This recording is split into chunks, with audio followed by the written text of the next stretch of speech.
Hello everyone, and welcome back to another live stream here on the twitch.tv/the playing on the Hermitcraft, and we got things to do. My inventory is a mess. I got my hands on some Nautilus shells. I'm going to be setting up conduit and stuff. Here we go. Bananas in chat from Hero Blender, Lucaro, Forgil and Kells of Doom, thank you for bananas. Yeah, so the dealio is that we're going to be flooding the base here. I do need to do a little bit of building down the bottom. Look, this stuff is just a complete jumble of items. So yeah, wait, I can't put that in a shulker box, right? Let's get this inventory sorted and then we can start on some stuff here.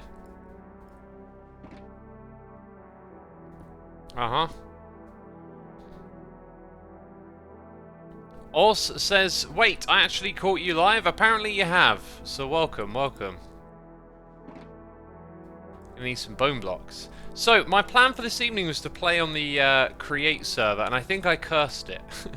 I think I cursed my luck, because I thought, oh, why don't I, like, ask peeps what time they want me to stream, because I could kind of do these things that I'm going to do either way around. I was going to play some guitar, take care of one or two small little jobs, right? Or, you know, I could do the create stream basically either side, like play guitar or... Anyway, so I throw up a little vote in my Patreon server. Hey! Yes, we get to do this. Can we start again? I wanna have like a nice cohesive flow of conversation today. I don't want to be Mr. Stumble and Jumble. Okay? So we'll start again. My plan was to stream on the create server. And then I asked the peeps on the create server what time they would like me to stream, because I could shimmy it around, because all I was going to do is play guitar. I thought this would be a cool way, you know, get online and play when it's more convenient for others. But as I go to stream, the create server was offline for a while, so I was just like, okay, we'll come on here, which wasn't my plan. But I kind of know what I need to do next on Hermitcraft, so it was fine to just jump in and get going on all of this. Yep, we're slowly filling up the copper. I just need to waterlog the entrance is the main thing, and if you've been watching these recent streams, you'll be seeing me doing that in action to some extent, like getting things ready. Over here, I think I want this to be much wider.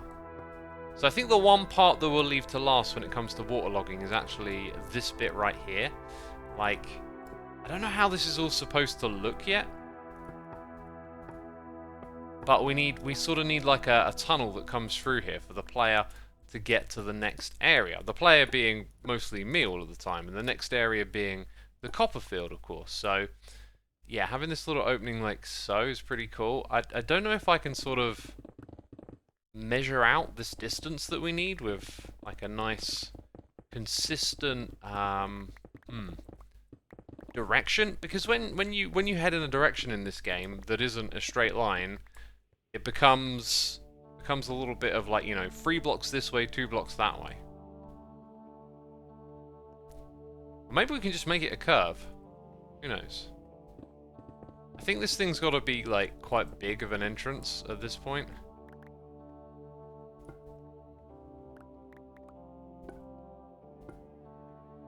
I don't know if I can. Doc pulled a dragon into the overworld. You can do anything.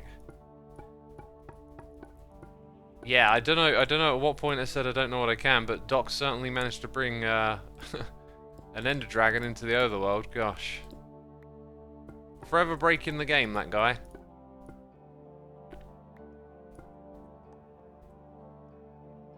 Looks a little bit on the low side when done that way, doesn't it?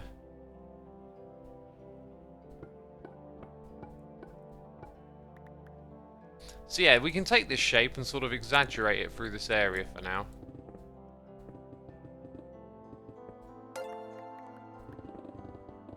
And I guess it's just going to be one of those things that I figure out as I go. But like I said, I kind of want to do everything else first and this last. Now that I come down here, I just realised this can take a lot of time. And everything else that we have to do will also take a lot of time. But it's going to be a really fun and interesting process to... Okay, I was slightly worried I broke something important when we broke through there. Like, you know, we got a room full of carpets, and quite often I break the ceiling, the blocks below, and it's like, not what I'm trying to do.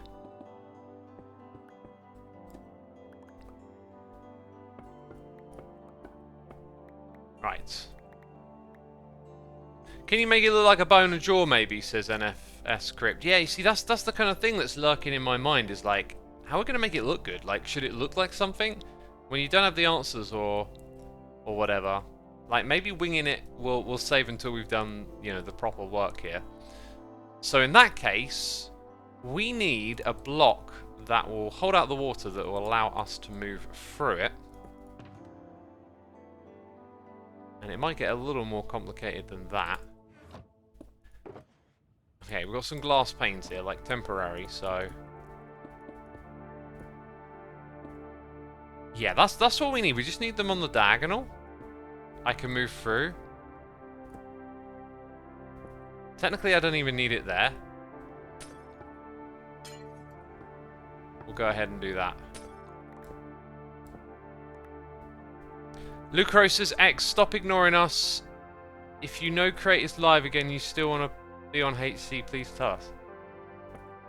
Okay, I'm not ignoring you. If I don't see your messages. If it's up, it's too late really. I'm on Hermitcraft now. I waited for a while, it didn't come back up, and so I just swapped everything around. Which is why I'm streaming way later than 8 o'clock, which is when I intended to start. Because, yeah, I wanted to start 8 pronto. I'm not too keen on streaming this late, but 8 o'clock was the time. Oh, and I haven't read any noises in the air. We got Spokey Dokey here for 57 months saying X Creator's up and running, you can still go there.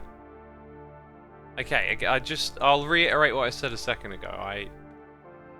Not seeing a message is not the same as ignoring it. HT, thank you for your Prime. Russell Woods with 21 months of the Prime, and Gikanu for 4 months. Thank you so much for the support. We also had a new Patreon signing up, Minor Drafter. Thank you for signing up over on Patreon. Appreciate it.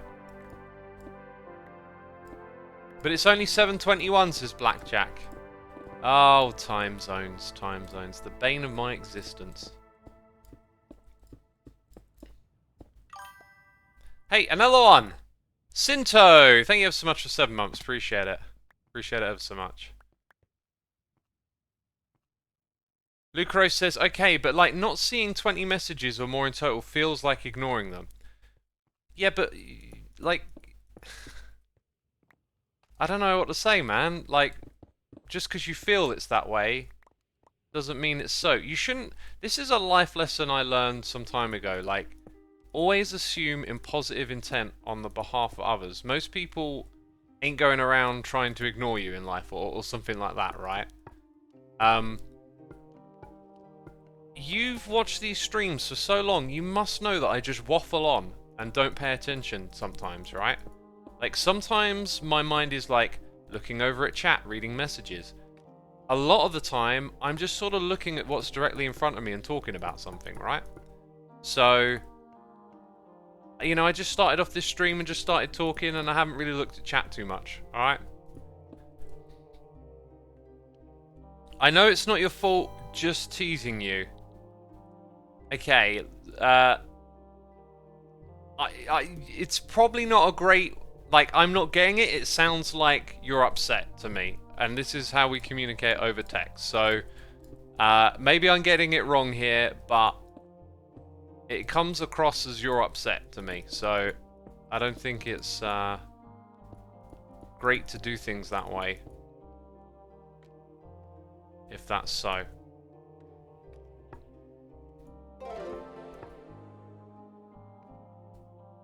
It feels quite being ignored when there's 2 pings quite before the stream on Discord, says Spokey Dokey. I don't know what to tell you. I haven't seen this stuff, right? Like, I am...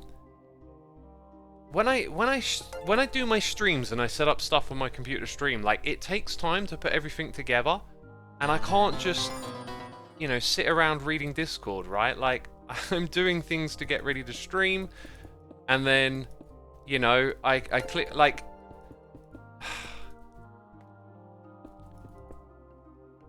I'm a bit upset, but not really. Sorry, says Lucaro. I don't know what you're upset about either, like... Just, I don't know.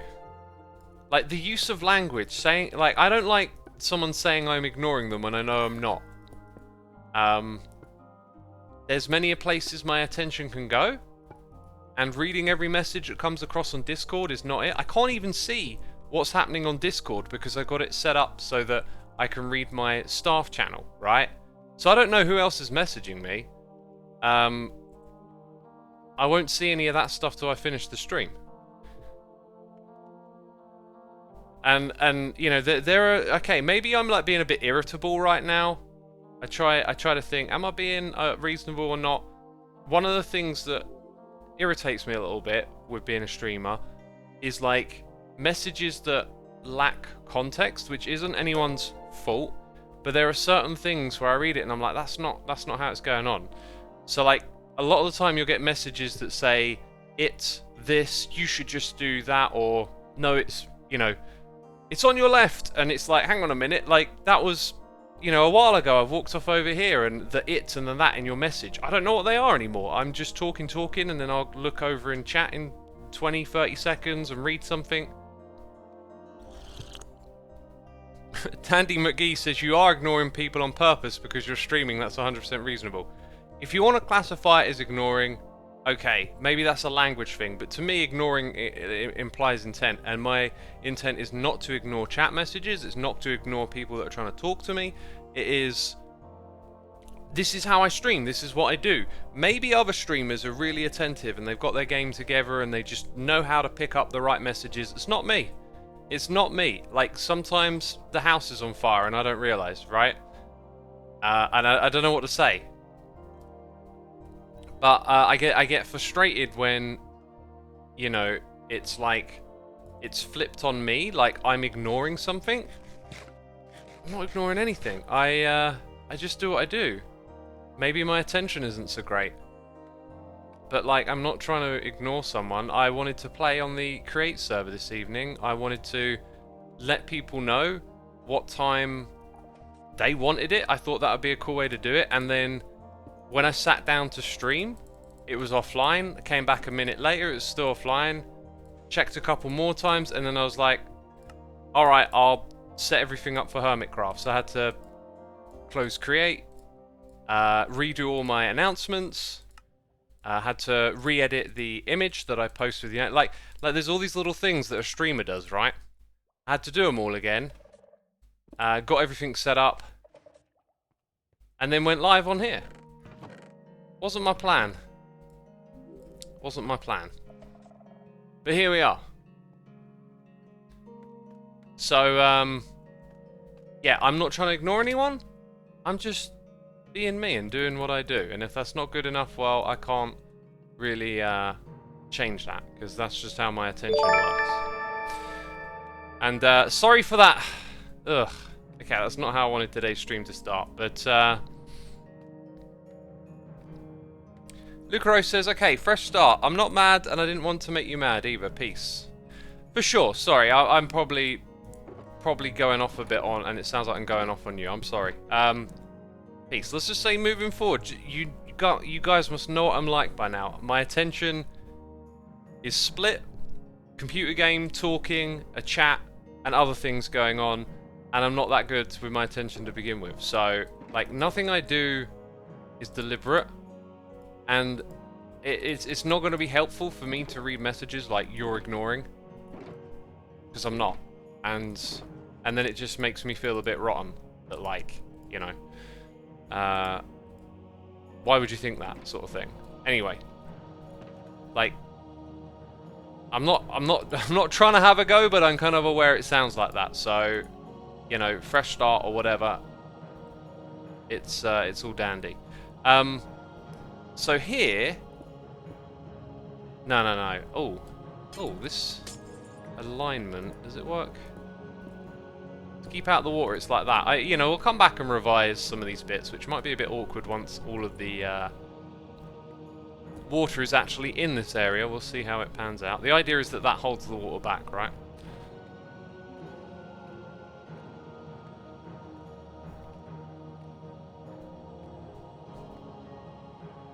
Anyway, we should just move on from this because oh, I just wasn't expecting to have my mood suddenly altered in this way, and I don't feel very prepared for it. Let's replace some blocks here. That's kind of ugly actually. Why am I putting them like all the way over there?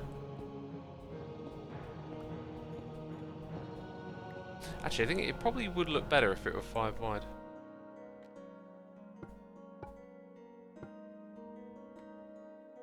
So yeah, a few more blocks over here. Spokey says, I'm just a bit annoyed, not at you, that a restart I press caused this change of plans. Mainly for the peeps expecting a create stream. I know it's hard to reach you, it was just a bit of bad luck the restart took so long. It happens, my dude, it happens. Like, if you restarted the server at that time, don't worry about it. It's just, you know, maybe next time it's not a good time to restart it, I guess. But yeah, just don't worry about it. Like, it's all right. Let's see.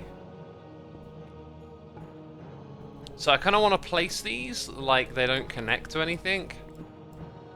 That's the sort of trick. I think, to make the entrance look nicer, but we'll probably come back, like I've said this several times, and revise. I think this is the last time we got to do this here. Okay, so again, it's like this. There might be even better ways of holding back the water. I haven't really given it much thought, but you can just sort of easily move around like that, right, and get in and get out. I have to give it a thought. Okay, so on the other screen we had loads of noises in the ear. Char BB for 13 months. Bean Juice Aficionadio. Wow, what a... where have I heard that word? Aficionadio. It's a bit of a jokey word, right? But thank you so much for the subscription. And the Arctic Viking, thank you so much for your generosity. Some massive cheers and biddies here. Appreciate you, my dude. Also, some gifted subs for the community today. Speed 0516...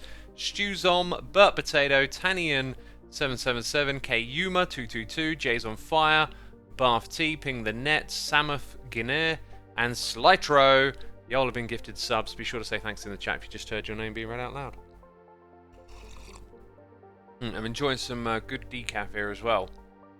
Aficionadio, a person who is very knowledgeable and enthusiastic about an activity, subject, or pastime. Oh, so it's like a proper word then. Huh. Just trying to think about where I've heard it. Like, it's a word I know. Maybe in like a rap song or something. Blackjack says, X, remember that glass panes can be waterlogged, so you can't have two water sources next to them. Oh yeah, on two sides, yeah. So what's behind me would work. That would definitely work. Can fence gates be waterlogged? You always drinking decaf, or is it just in the evening, says Diddy. Now, I've been drinking decaf for quite some time now, because I really like coffee, but I decided to, like, detox, essentially, from caffeine for a while. My workouts just feel normal again. This is one of the things, like, it gives you this feeling of, oh, I can do more. But I don't think it's really suitable for me, for the type of working out that I do. I think if I were, like, I don't know, trying to deadlift heavy and do some really, really heavy lifts, then I could see an advantage to it. But since I'm not trying to do that, honestly, it feels a bit unnecessary, I guess.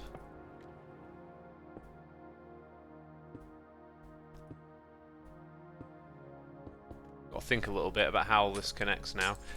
Yeah, it just feels a little unnecessary to have the boost, because like now that I've detoxed, I kind of think, you know, I can do my workouts without this. Got a bit of burping going on now. And I do really like coffee. That's something I've learned. I think I'm just going to have it as a treat from now on.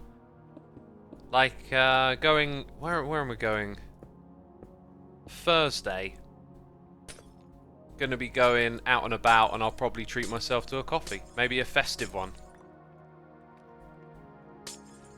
I've been doing a lot of thinking lately, because I've been talking about mental health. I'm not sure if I really want to get into that this stream.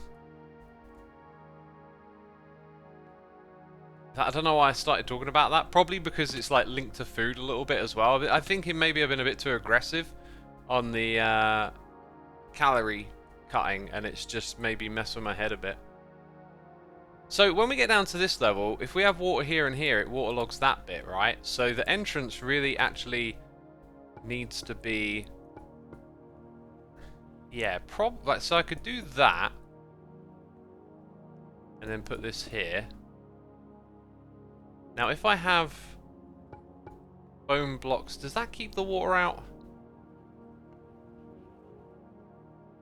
I don't think it does. I don't think that keeps the water out.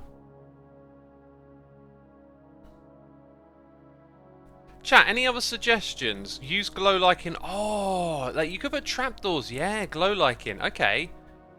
I know what you're getting at now. I know what you're getting at. So down at this level, we'll do we'll do something different down at this level. We'll use glow lighting. That's a really cool idea. Who suggested that? Thank you, by the way. I'm trying to find it. It's probably gone off the screen.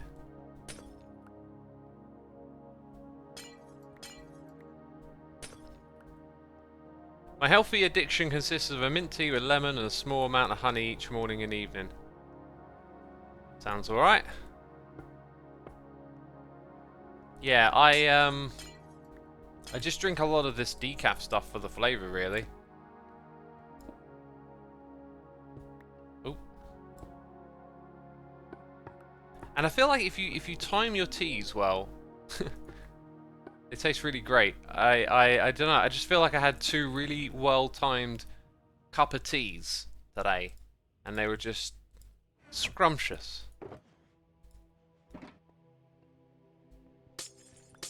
Anyway, 20 minutes in, and I feel like once again we haven't even got started. But that's just you know the drill by now. So that being too wide really works well. I think I might know what to do up top. I much prefer how this looks aesthetically as well. We could even put them across the bottom just to have a bit of fun with it. Or chains. Skyfighter has suggested chains. Oh, Nathan. No, Natitan, I'm going to call you. And I'm probably butchering it. Chains would be good. They're like a slim block that you can move. Wait, can chains not be waterlogged? I think you might be mistaken there. I think chains can be waterlogged. What type of tea do I drink? Asks. Ugh! Make him say, ugh! I drink the best tea. English breakfast. And every day are the flavours I really like.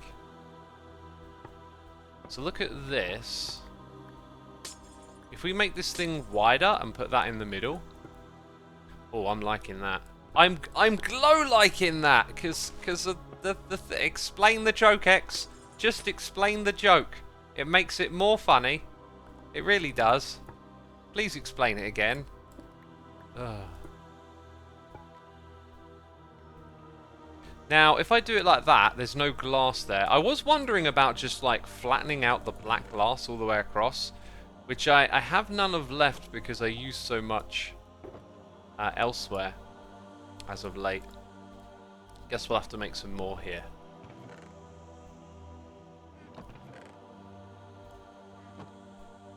How many is it? It's just 8, isn't it? Just 8. Yeah, so I was going to do this thing where I was like, what happens if we... Yeah, you can't really flatten it out because it doesn't align with what's over there. I think I might go as far out as this though, right? That's the whole thing. So we go one more on that side then.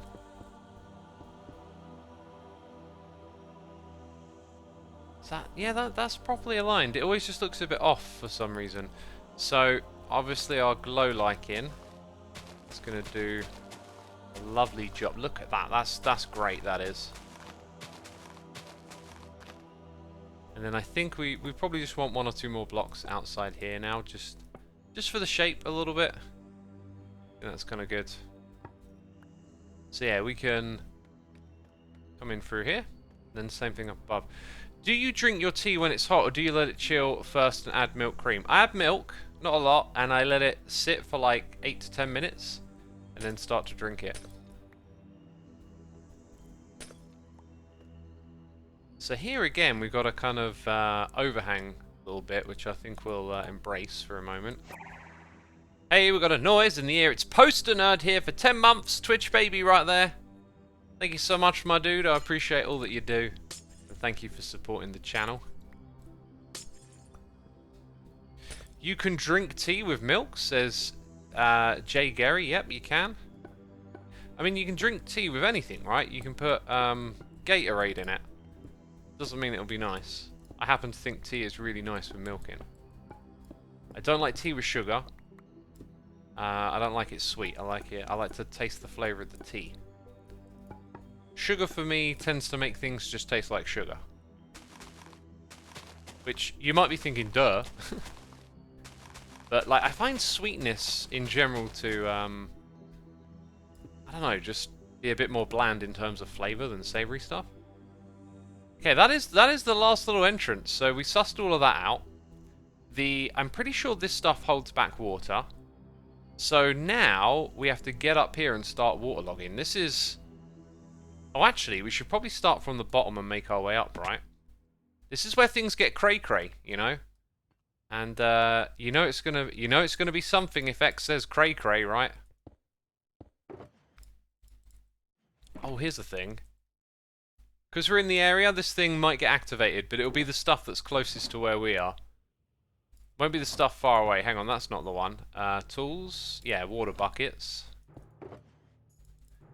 Now we start the process. The transformation. Actually, no we don't. There's still another layer to this, right? Okay, I'm glad I thought of this. So let's press F3. We're at 127. Uh-huh. 127. Oh, that's fascinating. That is fascinating. So, a conduit has a range of about 96 blocks. This is what Pixel was informing me of. So if we halve that and go up by 48, we'll be at, let's say, 175. So if I put a conduit just around here, just above there, it'll, like, all the water that I'm in contact with up above and down below can be powered by a single conduit, and we put a conduit and we put that in there. So let's go find that spot and remember that number 175. Well done me for getting rid of all of that scaffolding. I guess we've got to rock it, right?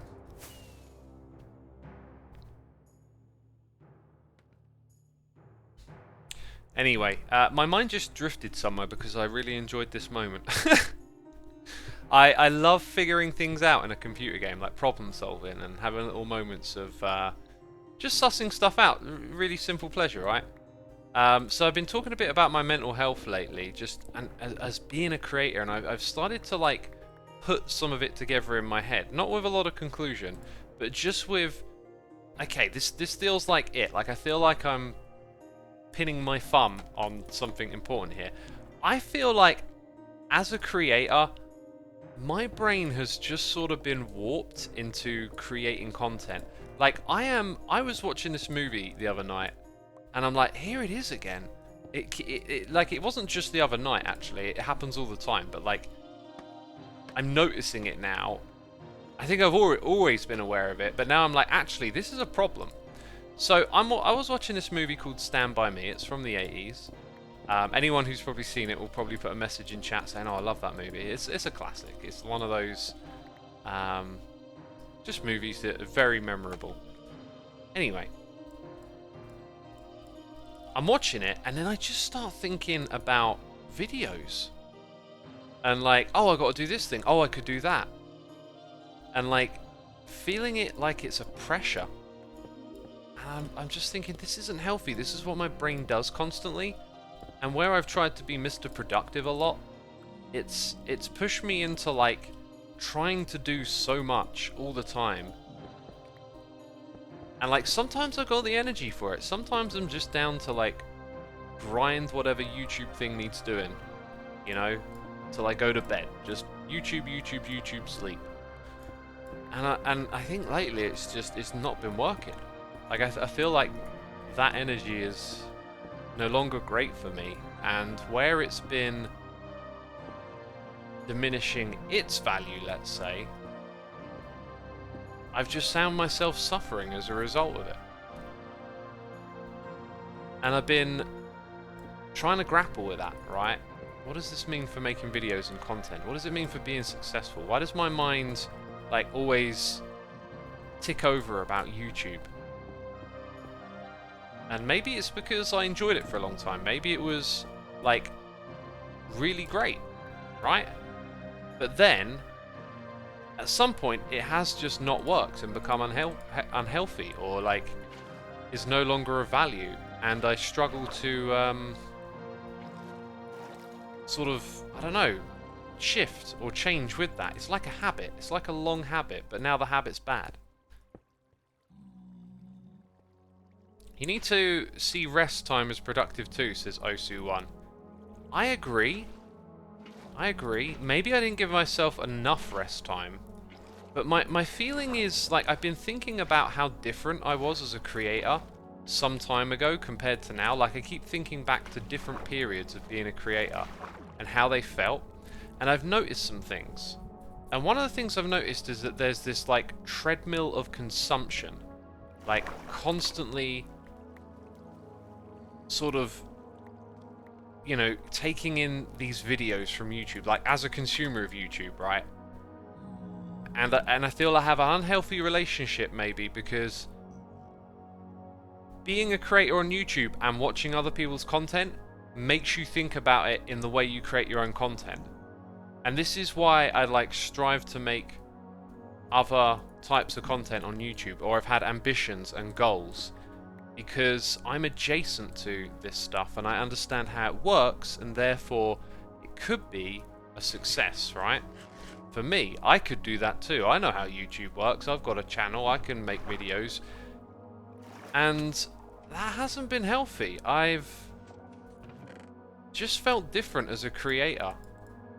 And I've been trying to like figure out which bits of what I've done in the past have been like the most fulfilling and enjoyable, and which bits have been like maybe just, you know, chasing numbers or chasing YouTube success, which can be enjoyable, right? Like, it is cool to make a video and watch it succeed, especially if it's a video you want to make. I'm just thinking for all these ideas, and I've noticed that I don't enjoy like simple pleasures of like watching TV shows and movies in the same way I once did. So I've been deliberately just like watching, like changing my habits with what I spend my time with in terms of like entertaining oneself. You know, like I got really into listening to podcasts, and now I'm trying to deliberately listen to less. I watched an episode of Star Trek: The Next Generation last night. I'd seen it before. I absolutely loved it. And of course, halfway through watching it, my brain's like, you can make a video. And it's like, shut up. So, I don't know, I'm feeling a sense of like a need to recoil as a creator, to just like back away from everything I've been trying to do, and just to like refocus and like get at the core of what I like about making videos. That's sort of like the latest of where my head is at, but I feel like I need a break from this stuff too to figure it out. Over 10 years of being creative in Minecraft is a lot, and I'm still surprised you can do it, says Kristen. Yeah, well, what's weird is that like it's Minecraft that's been like the most pleasurable as of late. I keep thinking back to like the old episodes of Hermitcraft that I used to make, and how much I just enjoyed like various activities that I did. and things among the seasons. And then I think about how, like, YouTube's so different now. Everyone's got to be, like, everything's so much more demanding because, like, the quality of the content has just gone up across the board. Like, if you want to make it on YouTube these days, you're gonna need like a team. You're gonna need editors and stuff. And you know, I don't know if I just want to do this thing trying to keep with the times, or if I just want to do it the way I want to do it. Because I think, you know, sometimes I think just the simple pleasures of playing and recording a game is just not the big thing on YouTube anymore, right? Like, it's, you know, Mr. Beast videos aren't him just casually playing Minecraft. But anyway, you know, that's sort of like... Hull says, I feel like the last season you truly enjoyed yourself was the 15.16 season. I really enjoyed season 1, 2, 3, 4... 5 was a little tricky. 6 was incredible. 7 was incredible. 8 was definitely, like, you know, trying to do a lot. Trying to push myself. And in season 9, I feel like maybe I'll understand this season a little bit better later on. But now that I'm at the end game of like all the farms are set up and it's easy to go do projects, I've been really enjoying this season a lot. I think I've sort of come into this season with a muddled mind about what to do. So parts of it have been really good, and parts of it have been part of that trying to be, you know, successful on YouTube, trying to make those videos that succeed. And I think I'm just worn out with it. I think I'm just like, oh, this is like ruining my mind. Like, literally, you know, I'm watching a movie, I'm with like watching a show, and my mind just jumps to like YouTube videos, just out of nowhere, and I feel it like a pressure. And I used to do this thing where I'd like write little notes on my phone of like whatever those ideas popping into my head were, and then I just have this massive list of stuff to do. And the whole list thing can be really healthy. Like, it can work when you put things on a list and they don't bother you, that they're there, they're like something to do on a rainy day. But some of the stuff that goes on this list is just like all the trying to succeed on YouTube stuff, and I think I'm just fed up with it. I just don't want to do that anymore. I just want to make videos that I enjoy making, which is like, that is what I do, but it gets like channeled into this, how can I make this work for YouTube? And I think I'm just done with it. I really feel like it's messing with my head. And I've tried to be so attentive, I've tried to be so in tune with myself, and it's just like snuck up on me. And here's something I'm really glad for. It doesn't pop into my head as much when I'm with family and friends.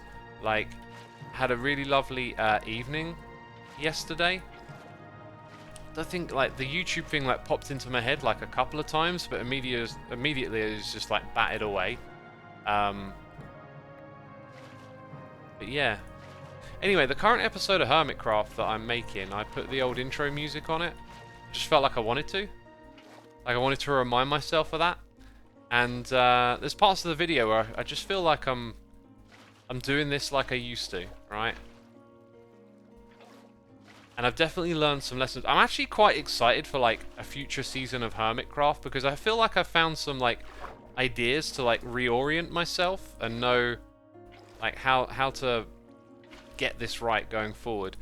It's looking to me like I've missed some water somewhere down below. Oh, and then I think I just fixed it. Yeah. Sorry to unload on all of you again. Y'all are like my therapist. Can glow light can be placed underwater? It can, but it will replace the water. Please give yourself permission to stop thinking about Twitch or YouTube or anything else. Make yourself happy. Yeah, that's what I'm having to do. I'm having to break that kind of habit and be a bit more self-accepting.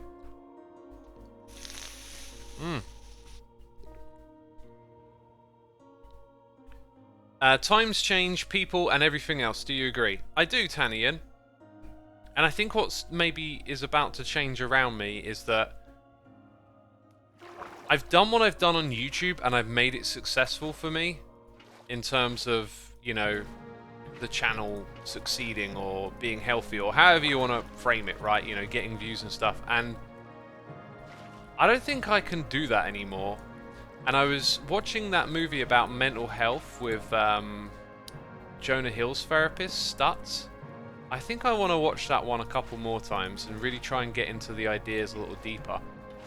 But there was a part of it where he starts to talk about letting go of success, and there was this like exercise of imagining success being gone. I think I really need to do that with YouTube. Like, I need to imagine, like, what if your channel was just, you know, dead and done with, and what would that mean, and what would you do, right? And try and visualize that, because I feel like I've always just played this game of not wanting that to happen. But like, maybe I need to know how to be comfortable with that so that I can just go forward and do what I want to do, and if it doesn't work, like, that's not a problem.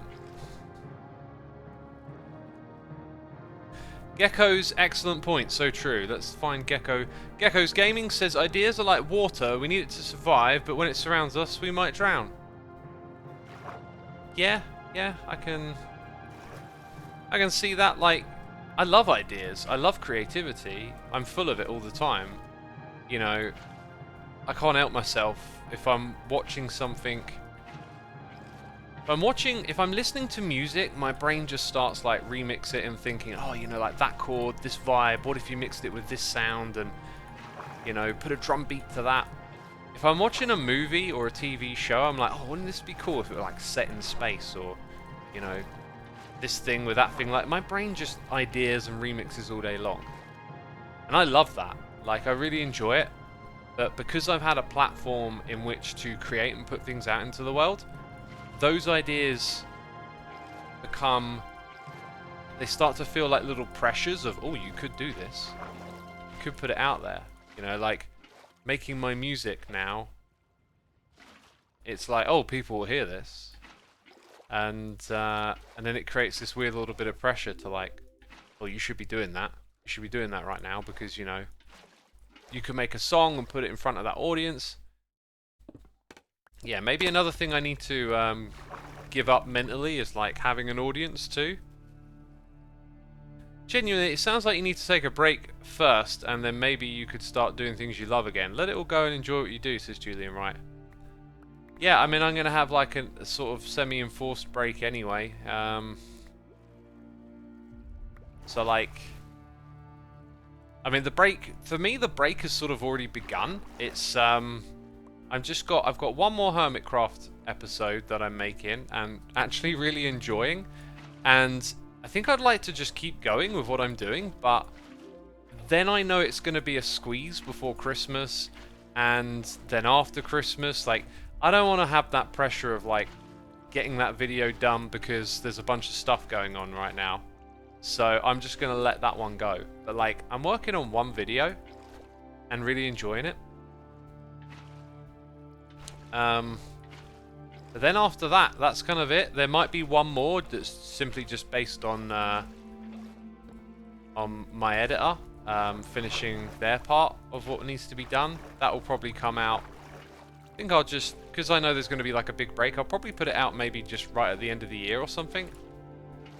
And then next year, probably won't really pick it back up again until February.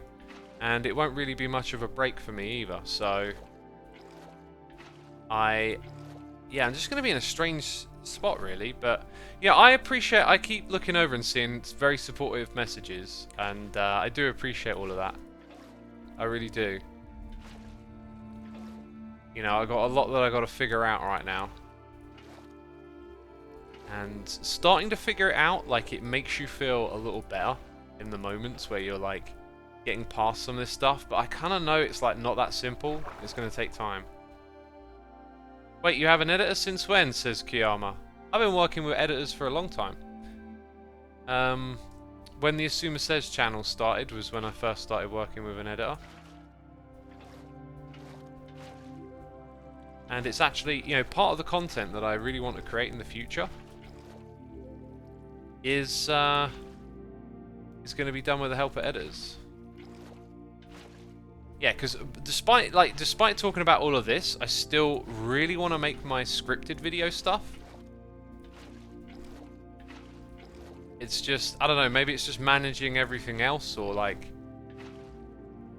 how I interact with the performance of things on the platform that's like messing with my head. You know, I kind of know the end result of this is that I'll still make videos, right? Like, it's not that I'm just going to disappear and just be like, I'm done. That's not the end result of this. I've noticed some style changes in videos, so that's why, I guess, says Komo. Yeah, maybe, maybe not. Like, my Hermitcraft episodes, I edit all myself. That's all me. Some other videos, I have some helping hands.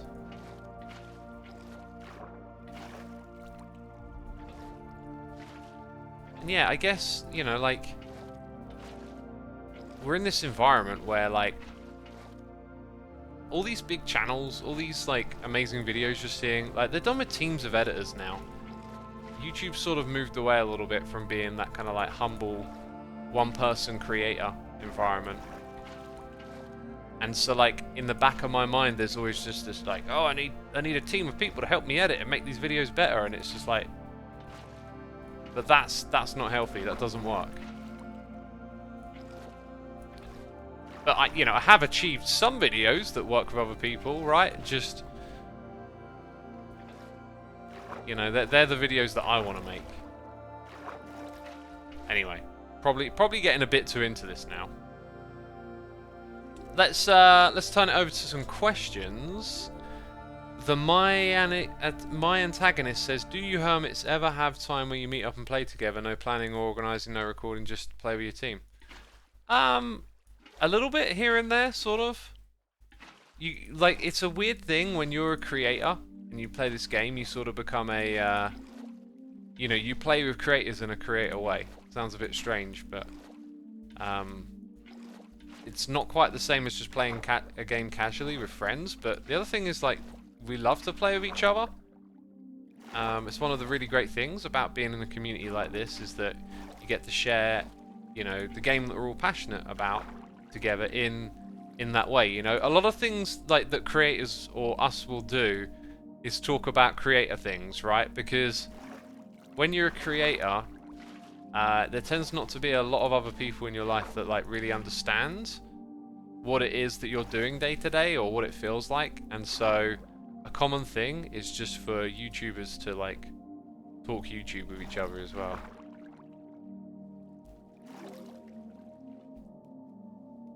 Dev Chimera says, no, it's a really interesting talk. Well, maybe I've got a little bit more of it in me. But if, I don't know, if one of the mods want to throw up a poll and see if people want me to move on or stay on the topic, like, I'll let you decide now. Mark New, thank you for 11 months with the Prime. Appreciate you using that. Says, time flies when you're having fun. Thanks, Xisuma. Glad you're having fun, my dude, and thank you for your support. It's appreciated.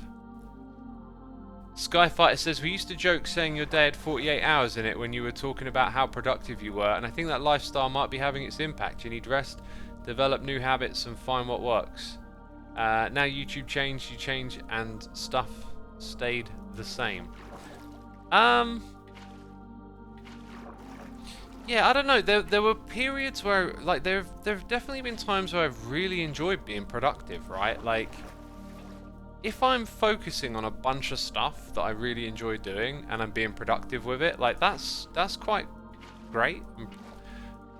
But something else has just, I don't know, maybe something else has changed around that. Like,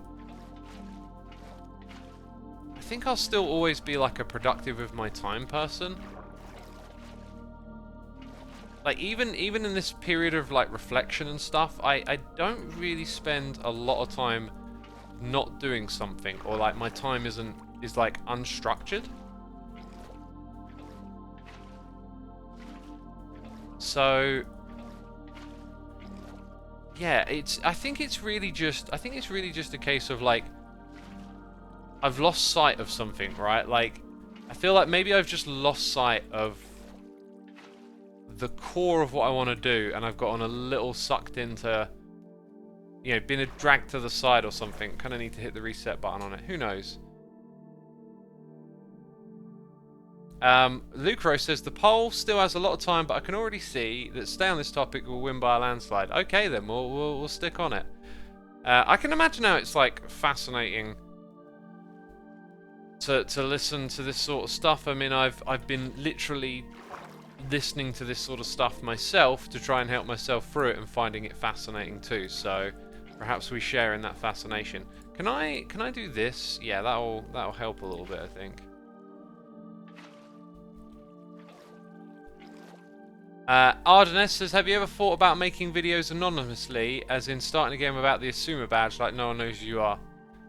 I have a little bit, and when I think about doing something like that, I feel like I can't be bothered, like, which is interesting, because I think it just sort of says, like, I know how much work it takes to get a channel off the ground, and like how far you have to go and stuff, and I wouldn't want to do that all over again. I feel like that about a lot of things in life, like, I don't know, I kind of like, I'm just sort of forward looking, and a lot of life is like a struggle to try and do better. A lot of life is like putting in hard work and stuff, and to sort of have that taken away and start again, to me, is like a bit disheartening. And I guess also, like, it's a really interesting question, because here I am talking about these pressures that I feel like, these YouTube success pressures, and yet it's not really attached to me having something that I really want to create that's different and get it out there to the world. Because if I wanted to create something that was different, well, I got the channel here to do that. I can share different content on my channel. There isn't a rule, right? So it shows you that it's something about success on YouTube that is concerning me more than like, what do I want to create? And that's why I like really enjoyed this reflection and realizing, like, what do I want to do here on Hermitcraft? Like, I always enjoy playing Minecraft and building farms, and I just enjoyed the process I've been through creating this latest few episodes actually. Like, working with Pixel was really great fun. But that ain't the success, right? Like,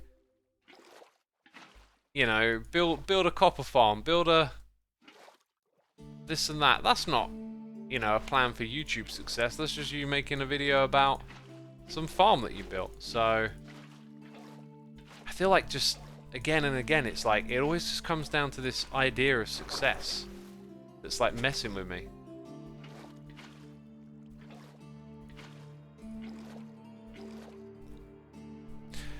Not all creators share this. Many just get heavily burned out and disappear. Just listening can give a lot of important insight on how being a creator can have many impacts on the long term. Everstu says, I appreciate you talking openly about this stuff. I often rewatch that Red series you did on the Xisuma Sedge channel. It brings me a lot of comfort to know that others struggle too, despite how it might look on the outside. Yeah, that's a big thing. That's a big thing in life. Like, everyone carries problems. Everyone carries like a voice of self-doubt and a voice that's unkind to themselves, and maybe we all deal with it in different degrees. Maybe some of us have like stronger negative voices than others. Maybe some of us don't, but we're just like more attuned to the idea and therefore talk about it more. Maybe some suffer more silently than others, but yeah, just the exposure to it is important, just to remind yourself that we all got struggles. And something that sometimes helps is to think of people who have worse struggles than you. Doesn't work for everyone, but like, I don't know, like, I don't do it maybe as much as I should, but sometimes when I'm feeling down, I can just remind myself that, hey, there's like a lot of suffering in the world, and other people have got it rough. You know, count your blessings kind of thing, and that helps. Sometimes it doesn't. But certainly just being able to hear that people have these, you know, mental health problems is great. Just to know that you're not alone in that, because we all do, even though we all put on brave faces, right? You got to remember, this is like semi-anonymous.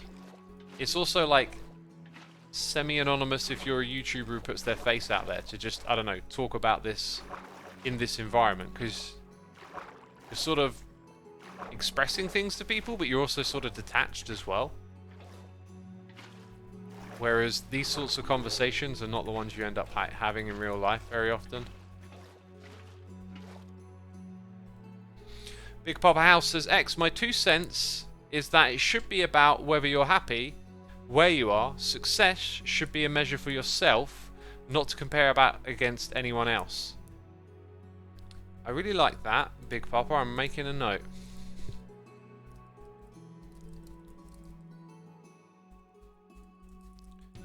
I've written it down as this.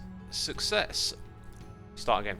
Success of self-expression, not metrics. Metrics meaning numbers.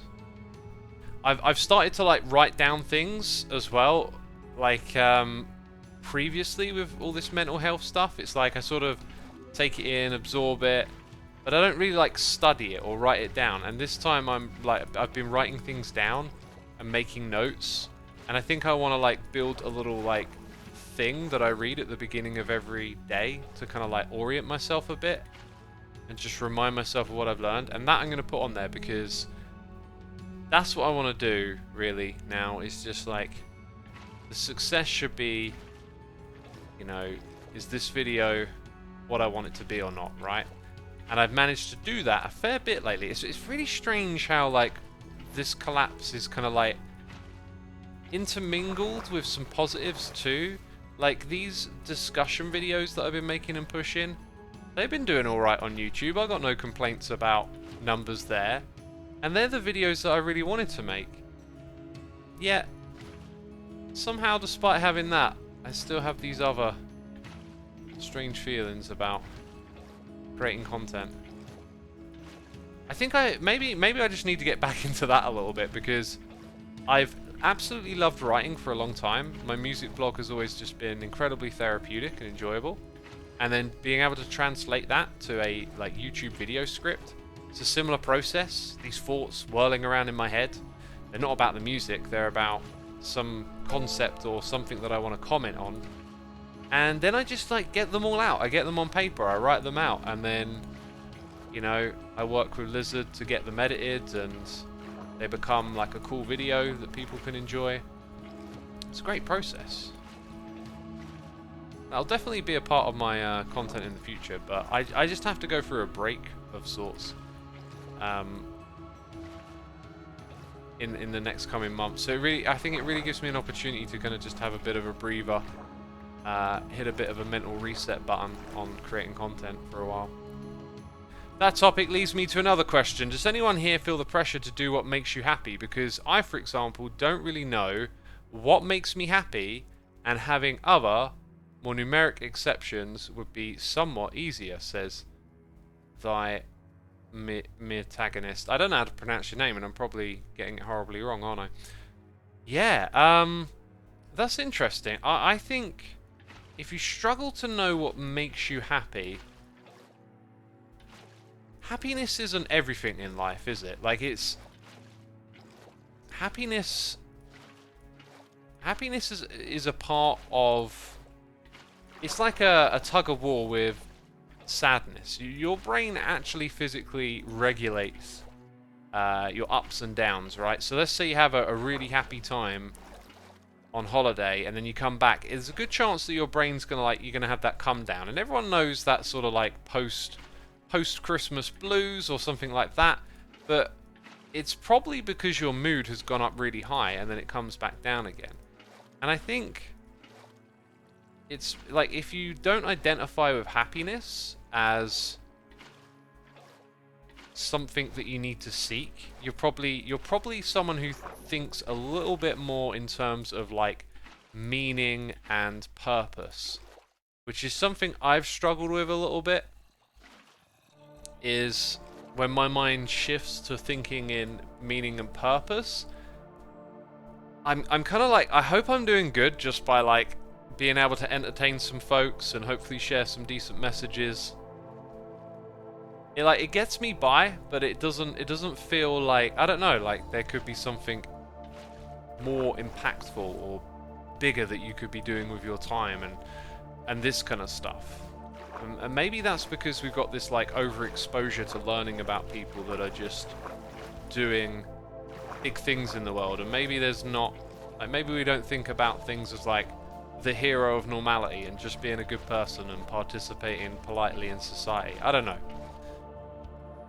But like meaning and purpose are really, like, I think they're tricky things to figure out. So if you're not identifying with happiness, maybe it's because you're good with that and you're seeking something bigger, which is what I feel like my mind has probably been on a lot of my time too, is that I get a lot of gratification from doing, like earlier I said, like I really enjoy being productive.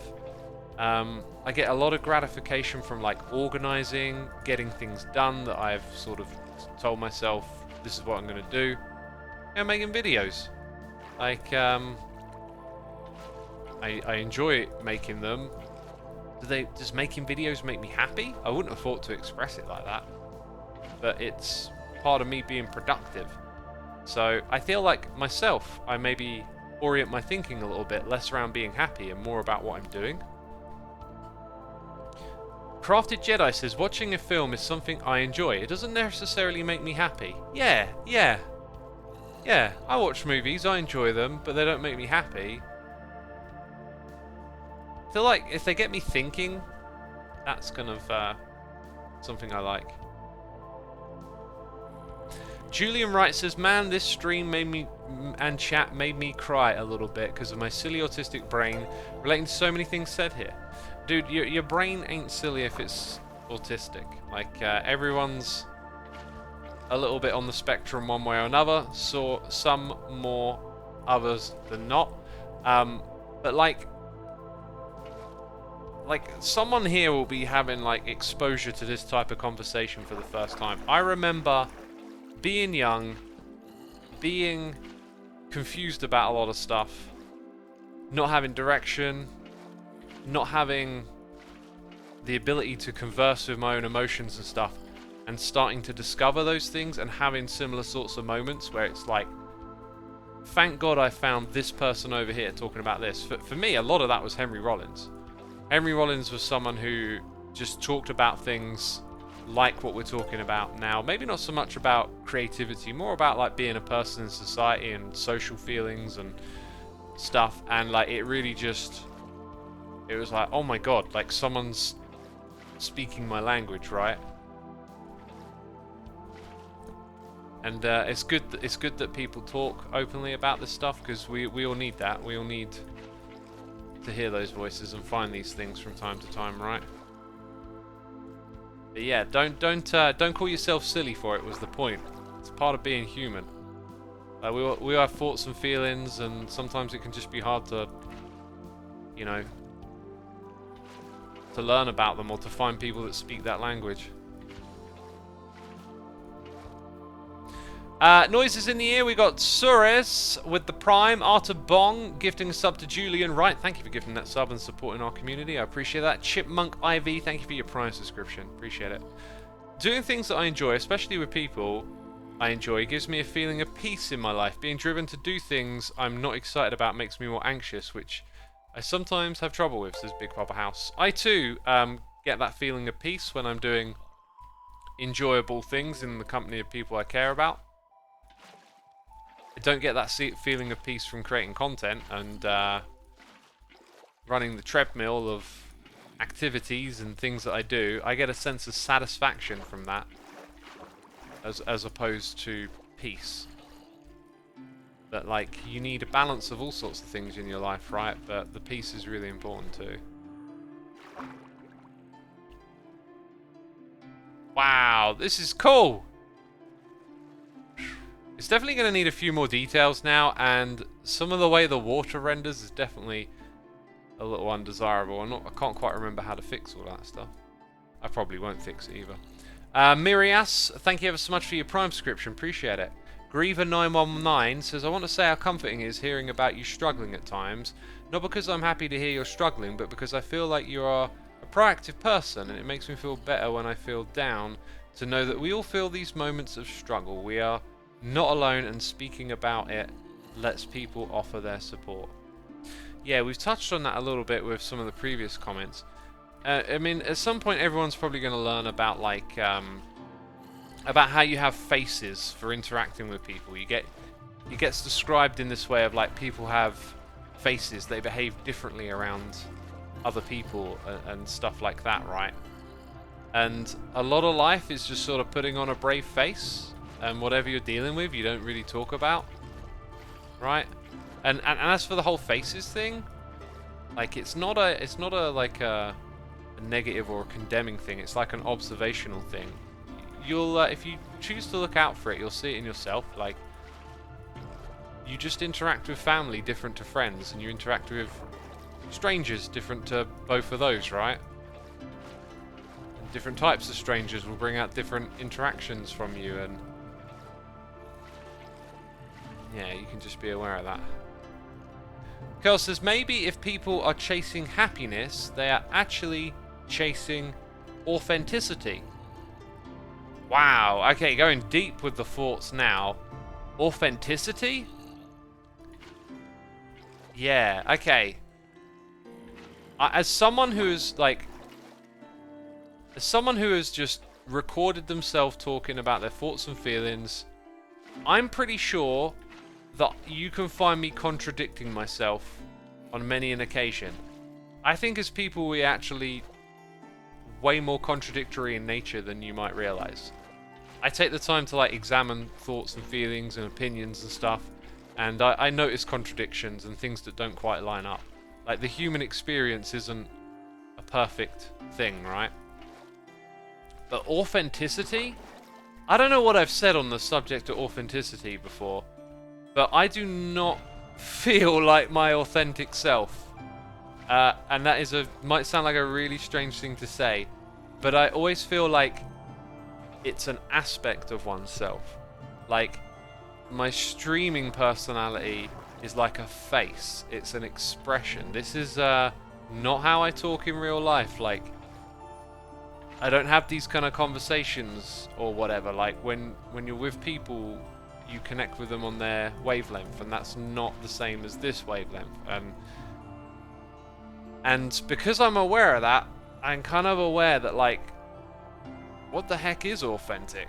Like, I actually don't know what my authentic self is. I can think of some, like, really extreme... Why is there snow in here?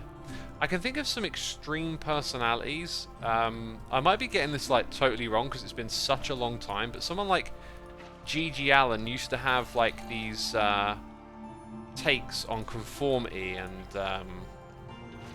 being... like, not being your real self or following your real instincts, but...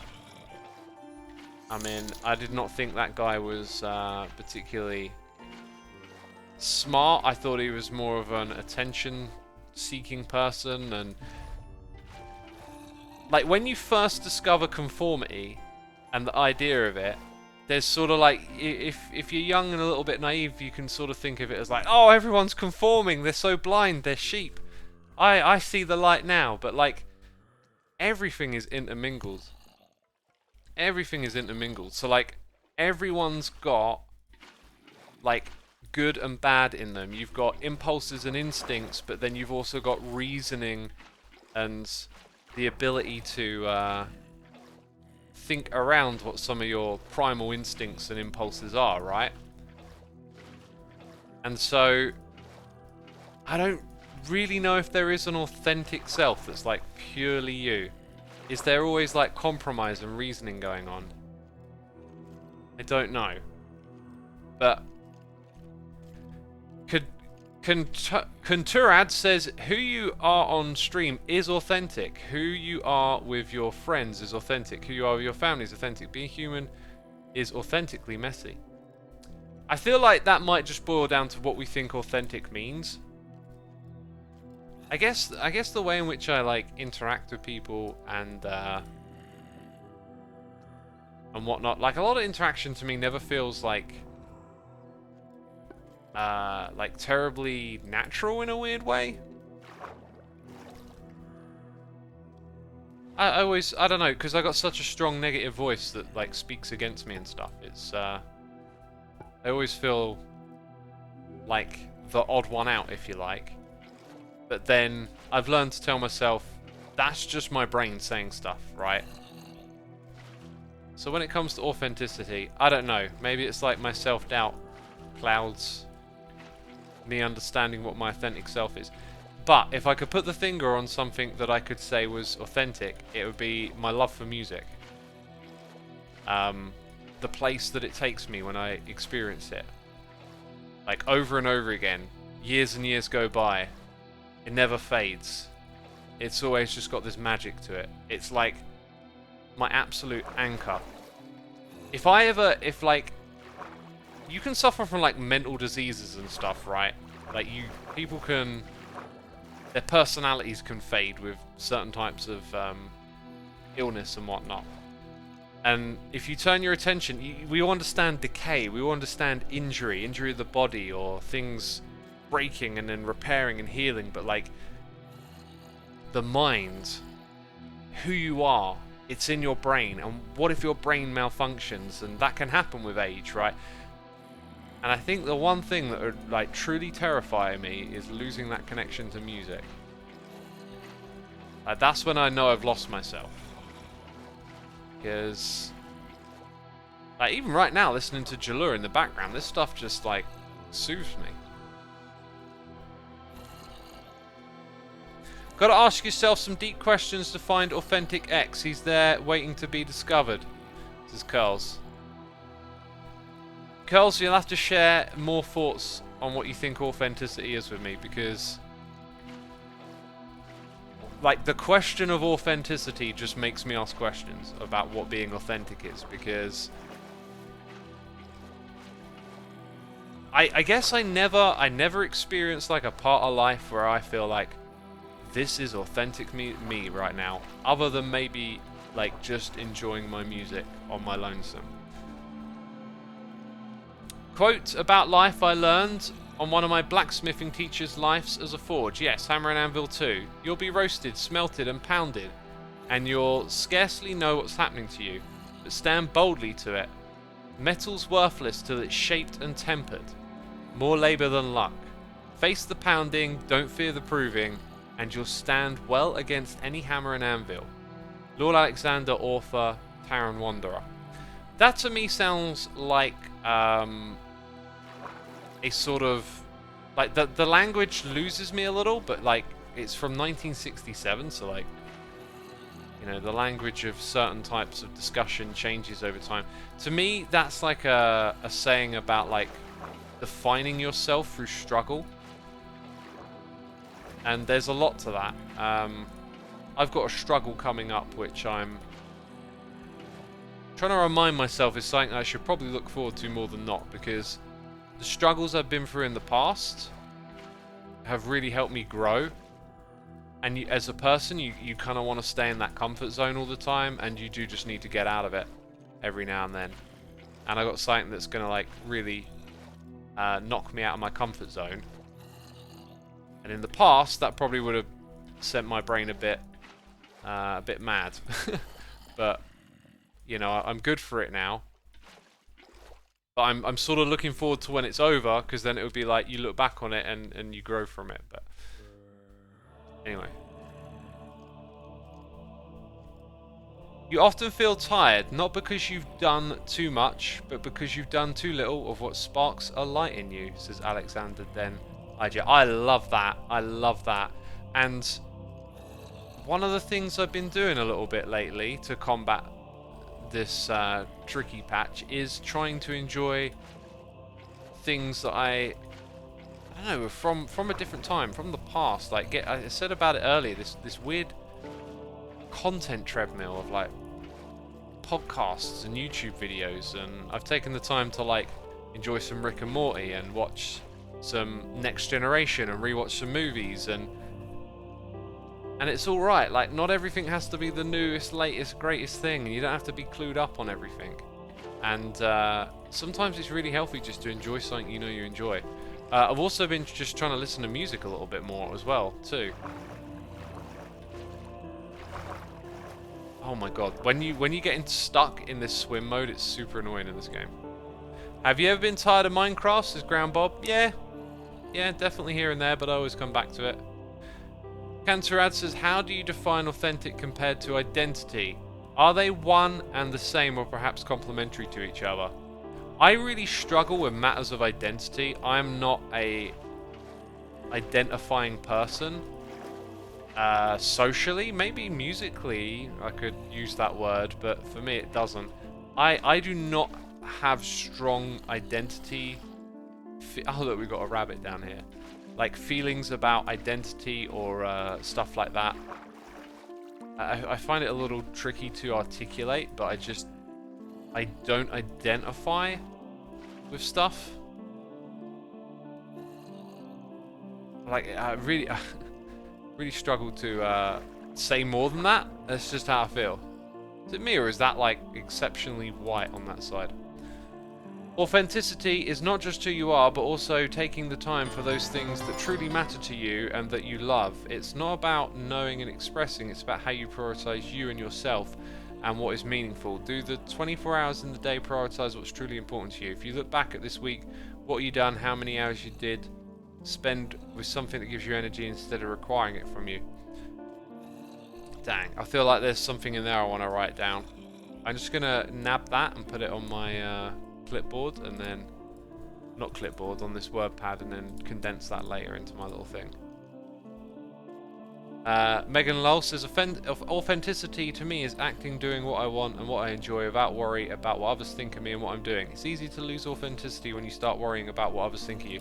Yeah, I don't struggle with what others think of me. I think it's more like I look at my time and what I'm doing with it like it needs to contribute to something. Like, it's easy to say being productive, but sometimes you reach for words and they're convenient. Oh, also I'm standing up at my desk now. It's like I want to contribute to something. So often, you know, I talk about having these you know, these moments where my brain ticks over to, you could make this video, you could make that video. When I try and like convince myself to like have a little bit of fun and play a computer game or something, it's like mentally it feels like I want to contribute to something. Like I want the time to add up to something. And then a lot of the time I don't know what that is. And then when I spend time with like family and friends, that's really meaningful. That's been some of the best time spent as of late, right? And yet it's not productive. It's not like we're doing something together that achieves anything other than enjoying each other's company. And I don't know, we went bowling the other day, you know, like, I mean, that stuff's valuable to you as a human, right? It means something to you. It's good for you, good for your soul. For the other things, like I prioritize my diet and exercise and keeping my body in good shape, which honestly can be a little bit of a chore. Like I think when my mood's down, it's like harder to like convince yourself to keep going, but I just do. Every day I get up, I stretch, and then I do either my run or my my workout. I do mobility training. Like I've got a schedule and I stick to it. And I value it, I really do. I value being active and moving around, going for walks every day. That stuff means a lot to me. But it's like in that Stutz documentary on Netflix, there's this moment where he puts things into a hierarchy of like, body is at the bottom, then like people is in the middle, is in like social and relationships and stuff, and then at the top is like, I think you're like your like creativity or your mind, your expression, if I remember it correctly. And when I saw that, it really made me feel like, yeah, like I take good care of my body, but it's like the lowest form of gratification, or the lowest form of, you know, it's the baseline of what you need. But I keep going with it always. Hierarchy of needs. Maybe that is it. I don't think he called it that, but it could just be very similar to the hierarchy of needs.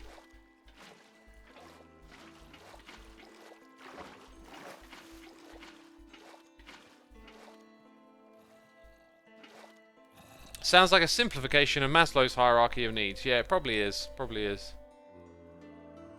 Do you have a role model or a specific person that you believe are the reason for your development while growing up as a child? Oh man, I was reflecting on... Actually, I don't really want to say this. I was reflecting on some stuff from my childhood that, like, made me realise I'll say it. You know, I'll say this, since we're sort of in that headspace. I was watching that Stand By Me, and, like, the movie's about, like, this, like, shared moment between these kids. When I was a kid, like, I was bullied all the time, didn't have friends, and if I did, they were usually, like, the other kid that got bullied as much as me, or, like, friends with the bully, because then the bully just abuses you. And I was thinking about how I never had, like, any strong figures. I can't think of anyone that was, like, a strong figure to me at all. And I can't think of, like, any friendships that were deep or meaningful, or even memories of, like, something that you went through with other kids that you remember. There was none of that. You can dump all your trauma here, says Lucaro. Thank you. Yeah, there was absolutely none of that for me. I kind of like know it, like you feel it, but then you try and think it through and be like, well, what things happened over the years, or this and that, and like it really was just quite, just nothing. Like no big things ever happened, or like. That maybe, like, I'm trying not to use that movie as like a benchmark, right? Like going out and seeing a dead body, but just like no real memories of just doing stuff with friends, even simple stuff like, I don't know, going to clubs, and it was all just like misery because I was bullied, and you know, when I started to have friends like later in life, it was with the wrong people. Fortunately, though, I found a great group of friends, like, coming out of school. Like, right as school sort of concluded was when I sort of found a great group of friends. And then what was really weird is that we went back to school, which I didn't think I would do, and we were all friends in school, which I think really messed with my head in a way because that had been such a bad environment for me. But anyway, like, I was thinking about this, like, there was none of that. Like, the amount of movies I've watched with, like, that like are like character tales where there's like formative years and a young person's life, and they go through something big and dramatic, and someone's there to like help them through it or whatever, and that's like the movie and the appeal. And yeah, just I did not have that. And then in like teenage years, didn't really have a role model or whatever. But like I said earlier, the one person I found like quite a few years later on was Henry Rollins. Like, just that guy just said stuff that made so much sense to me, and it really kind of helped me like get to like a next level, because this is something I should take the time to do. This is going on the to-do list, the for me to-do list. I've been thinking about this for ages, and lately I've been doing a little bit of going back into stuff I really enjoy, like watching some old Next Generation episodes or whatever. I should really go listen to some of those old Henry Rollins audiobooks again. Just remind myself of all the stuff that like he vicariously helped me with. Vicariously? I don't know. What's it when it's like through someone else? Yeah, I was kind of in the same situation, X, with the bullying and not many friends, but I did gain some during high school, which are the best, although they're kind of annoying with their overprotectiveness. Yeah, I'm glad you found some friends. Like, everyone deserves friends, right? And man, school can just be so cruel. It's crazy how cruel school can be and what it can do to people. Like I still think it's crazy. I've said these things like on these streams in the past of like, school just feels like a really crazy time to be in that environment because of how vicious kids can be to each other and stuff, but it's kind of the point as well. Like, you need that social development. Just, I guess for some of us that development won't be positive as a result of like what can happen in school.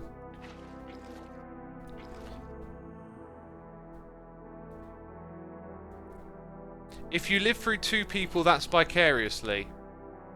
I think I'm trying to say like transferred or something. Trauma is the ugly truth of life. In 2018, my granddad died of cancer. I was affected a little bit too much. I'm sorry to hear that, my dude. That's life though, right? We lose people. The fact that you say that it like affected you a little too much, I think sometimes like it not affecting you as much as it should is the greater concern, right? If you felt that, that's because you're human. It's because it's real, and you accepted that. Like it's quite concerning when that sort of stuff happens and people can't grieve, because grieving's part of life, right? And the pain that you feel is what we all have to feel when those things happen.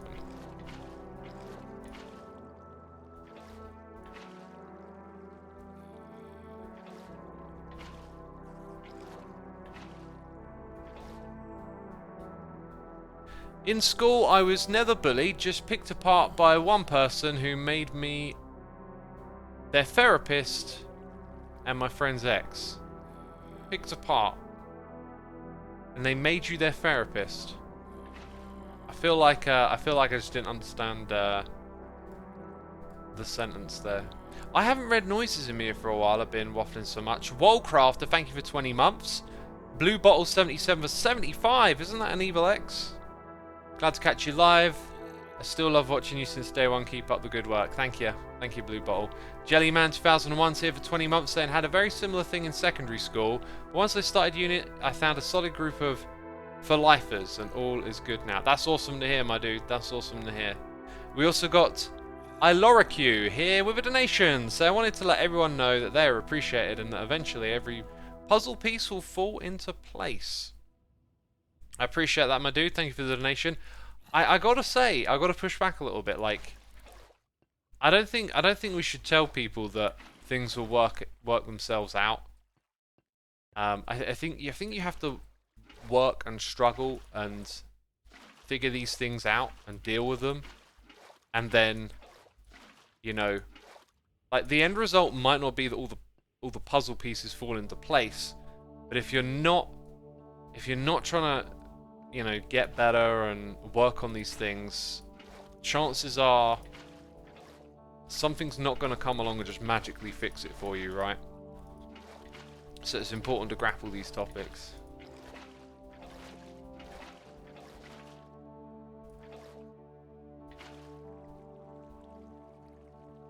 Yeah, that whole thing about like thinking about my childhood like really bummed me out when I thought about that. It's kind of like lingering on me right now, just feel it. Can we have a hug animation, please? I feel like I need a hug right now.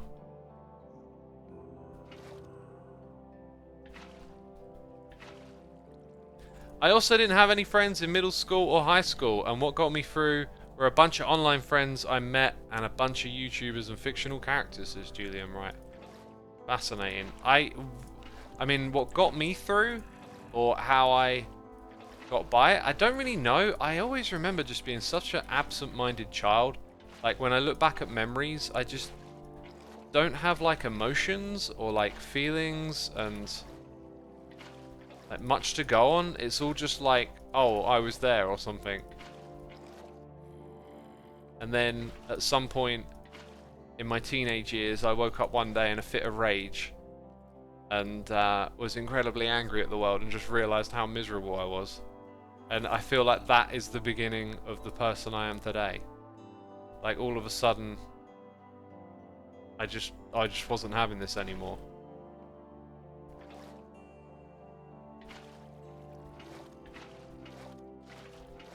But hey, you know, things are good now. Things worked out. It ain't so bad. Because, you know, life isn't static, it changes, and you can have a say in that change. You can be a part of where it goes.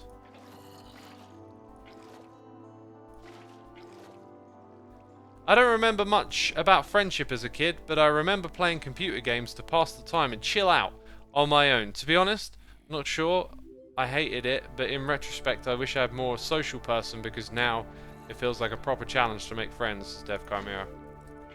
Yeah, I can totally get that. I'm not like a massively social person, and it's probably because of those same things too. I remember I used to play with Legos and Kinects, and I'd play games on the computer, but I don't remember like really absorbing it or like being massively into it. Like, oh, again, it's that sense of identification. Like the way some other people talk about things they did as a kid, there's all this passion and stuff, and I just don't have that. It was just very, I was just a kid doing whatever. Yeah, that was sort of my experience of it. And then as I got older, like really started to get into music.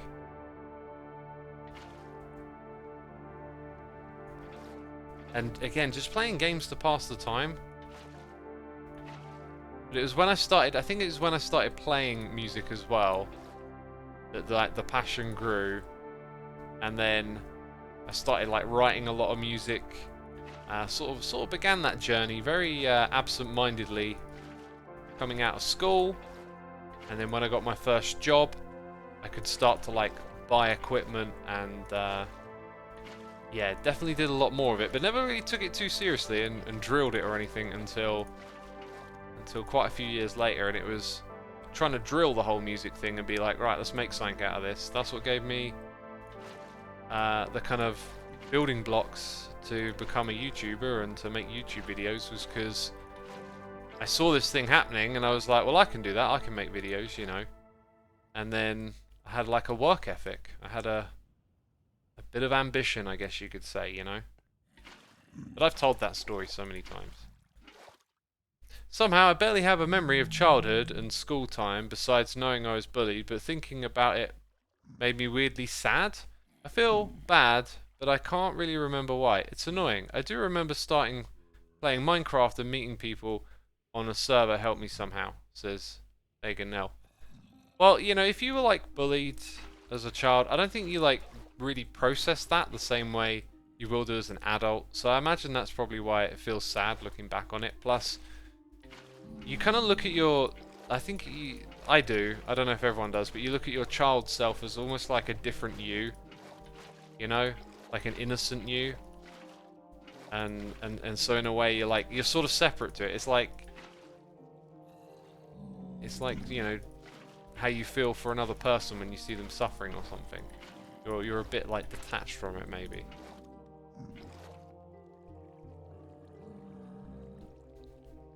I honestly don't remember being passionate about anything as a kid until I also got into music. Never played anything myself though, says Diddy. Yeah, I'd always recommend giving an instrument a try if you're into music. I think one of the big things about playing an instrument is it's not about, you know, becoming a guitar god or anything like that. It really is just enjoy the simple pleasures of just making sound. Because if you sit down at a piano, it doesn't take you long to figure out, like, you can kind of just play the white keys and it sounds pretty good. And, you know, get a little creative with some rhythm. Everyone knows how to add a little groove. It's in you. And yeah, once you realise, you know, you're creating stuff, it's really quite fun.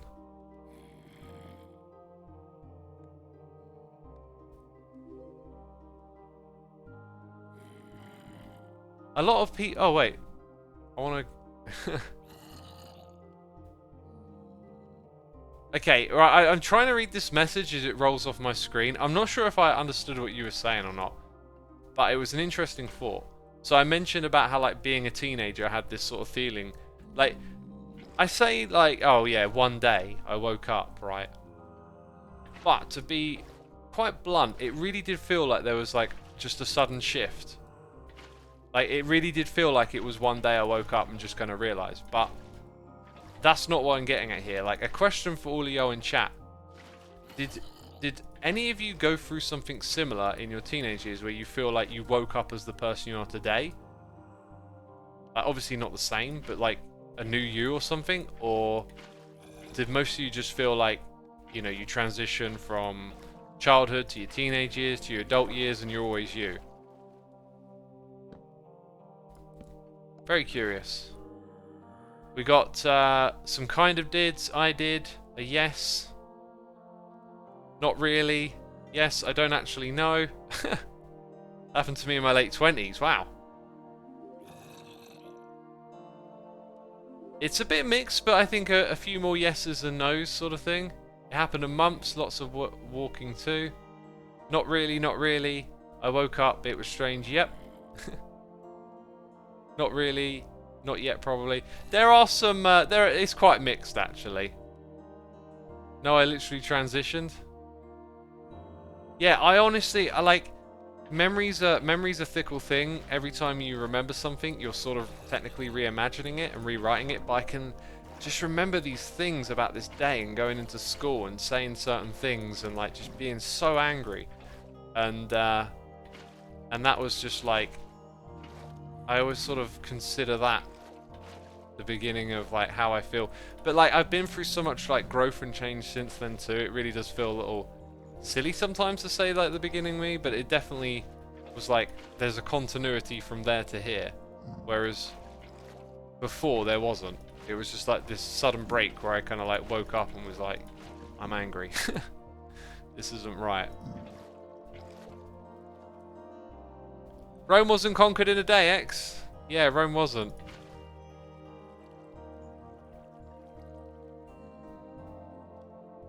Critters in Gaming says, yeah, when I turned 18, my maturity hit me like a wall. It was such a weird feeling. Fascinating. I wouldn't, I wouldn't describe what I'm describing as maturity. Just this sort of like, I don't know. It felt like my eyes have been opened. Like all of a sudden, it was like, oh my god, I've been going around with my eyes shut, and this is me. And I don't like it. I don't like what's going on. That was kind of like the general feeling, I guess you could say.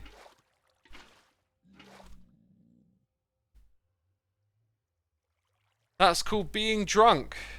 Is it? Right, I'm going to drink some water here.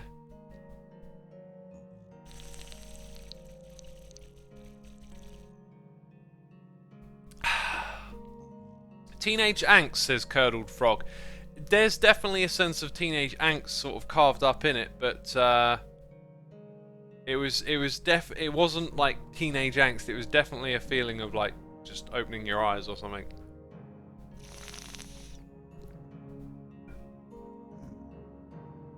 You know that they say that adolescence, like the range should be extended. I've read an article suggesting that adulthood should be pushed over 25 instead of 18 or something. Well, the thing with that is it's just language and it's just law and legal stuff, right? Like we just have these ideas that in society, wherever they started, they just become accepted. So you can have this notion of, oh, well, 18, you're an adult now, right? But I completely agree. Plus, apparently, I think the brain doesn't finish developing until you pass 25 or something. But I know when I turned like 18, I just felt like, no, I am not an adult, but I have to pretend I am. And I wouldn't really say I felt... Probably didn't really start to feel properly adult until I moved out and just took on a load more of my own responsibilities. And then, since then, various challenges and things that you go through just make you realise you're kind of there. But you always feel a little bit like a kid inside. But for me, like... 25 sounds way more like it. But if I'd have moved out earlier or other things that come along in your life, like, you have things happen that, like, prod you to mature, right? Some places / cultures consider 30 years to be an adult, says, oh, Italian. Yeah, I imagine different cultures around the world do. Yeah. Hmm.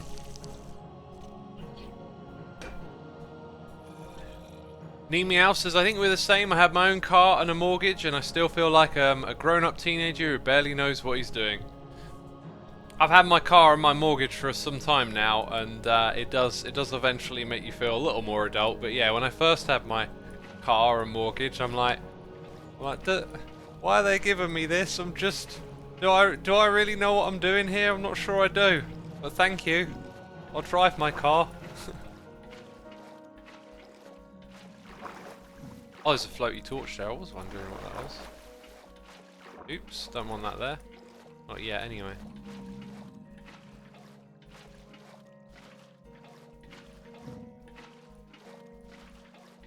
This thing's gonna look weird on the outside because there's gonna be like, water drops everywhere and stuff. But we like weird, don't we? We definitely like the weird. I still don't know how to drive, says Kuma. Well, that's all right. You don't have to learn to drive. You know, take your time. But at some point you need to. But I guess it depends on where you live. Like if you live in a city with a good metro system and you're gonna stay there for a while, maybe you don't need to drive. For me, I really don't ever need to drive too much. I can always seem to get around it. But it's just in the winter it becomes difficult because then the bike is, well, just the weather really, right? Speaking of the weather, it's starting to get a little warmer at last over here. I'm looking forward to sitting in the sweat tank after... Sweat tank? Sweat tub? What do I say? The sweat box. That's it. God, I couldn't quite find the right word. Yeah, looking forward to sitting in the sweat box after this one. City driving scares me, says Gecko's Gaming. Yeah, it is a little bit more intimidating, but you know, with experience, you're just gonna get used to that stuff. I used to really not like driving in traffic, but now I just don't really care. It's kind of all right. I think one thing you learn is that like other drivers.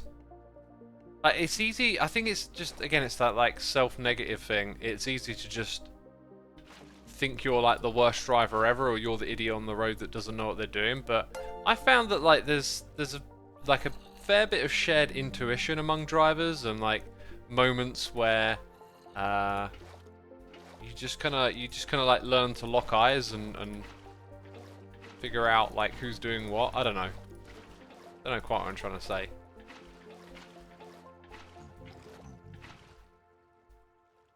Did we get a noise in the ear? K Dorts, thank you ever so much for your subscription. I appreciate it. Hope you're entertained, enjoying the stream, having a good time.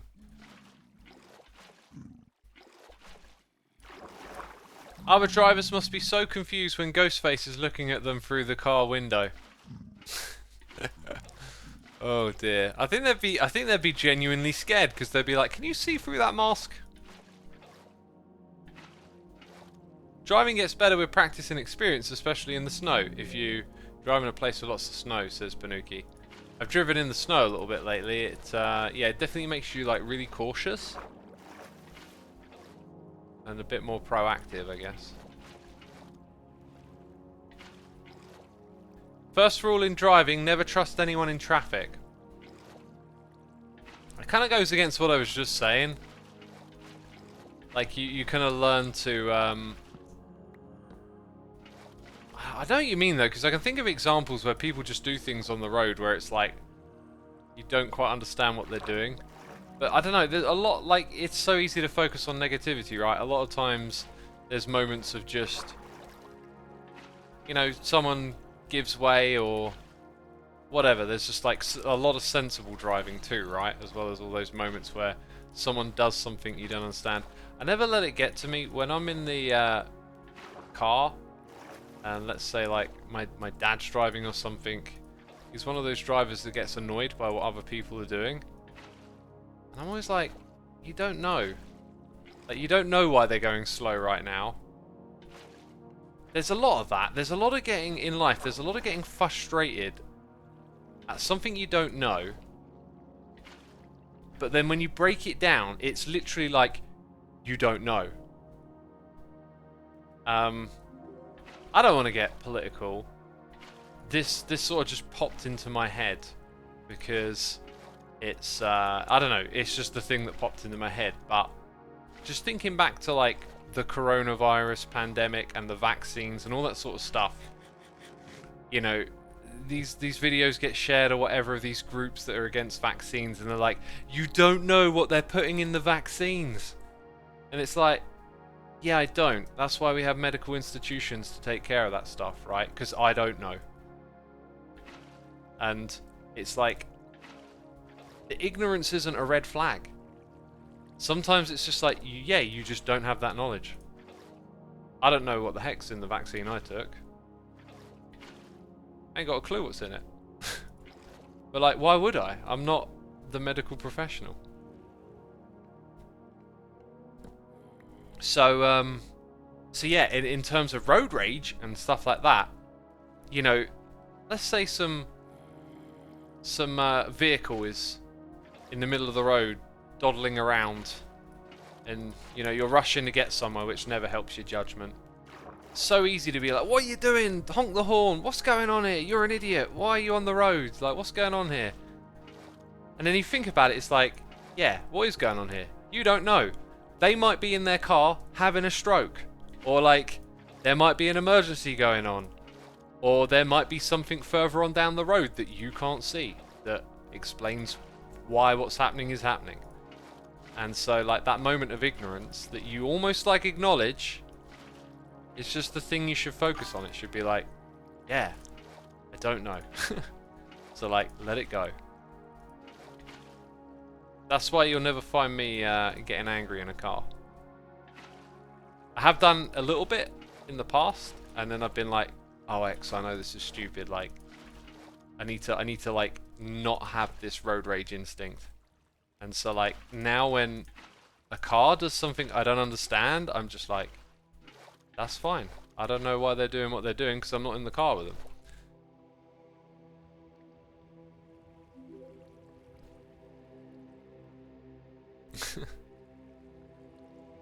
Just having a look at chat, see if anyone said anything about the vaccine stuff. Do your own research, peeps. Do your own research. Has anyone here been trained on how to do proper research? I haven't. I have no idea how proper research is done, but I got a feeling that searching on Google for the answer I want to hear is not the way to do it. How are you going to protect those portals? Doesn't the water like not break the portal? If you place it directly in, it does, but I don't think flowing water messes with it. Pretty sure it doesn't. Blue Slide Pool, thank you for 3 months. Appreciate it, appreciate it. I think ChatGPT might be the new I read it on Google. People already starting to use it that way. Oh, using it to search for things. That's interesting. That's interesting. I mean, TikTok's become a search engine too, which I find, I don't know. We're grappling with a new age of information. I had this idea the other day. I was trying to stoke a conversation with someone, but like, not everyone thinks the same way as yourself, right? I had this idea when I was wandering around. I was thinking back to olden times because we were in this like this place that was like a national trust site, like a ruined monastery or something. And I was just thinking about like, we have a history of stuff that we think that we know to some degree of certainty, let's say, happened in the medieval ages, you know, this king, that queen, these people, these things happened. But like, we're grappling with a lot of misinformation and distrust and stuff today. And back then, it almost seems like, shouldn't it have been easier to lie and spread misinformation? Wouldn't it have been harder to verify? You know, you grab some fancy clothes off of a corpse. Okay, we're going there. And like, I mean, this probably isn't that practical, this, you know, brilliant example I'm coming up with, but like, you know, you wander into a village on a horse with some fancy clothes and declare yourself the king. How do they verify that? How did they know? It got me thinking about like how much of the history as we know it is like completely legit. Like, could some of it literally have been made up because people back then knew it was easier to get away with lying or something? And so, I don't know, there could just be these big sort of lies, that things that maybe didn't happen, or people who weren't who they said they were at a different point in history. Like, what if we actually have more trust than ever today because of technology, right? Like, it's a really strange thing to think about. That's why coins had the king's face, says Fenris. Yes, so one of the things that came to mind was how when you write letters back then, you sealed it. And so technology was a guise to prevent forgery. So official communications between certain groups or individuals would have letters that were sealed, and the seal was something that was difficult to forge then. Today it would probably be super easy to do. But even then, someone writing a letter with a, you know, like kings and queens communicating about events that have happened, you know, armies going to war, asking for support, like, they could lie about stuff. You know, they could say, hey, we've been attacked by this group of people, and like, how was that verified?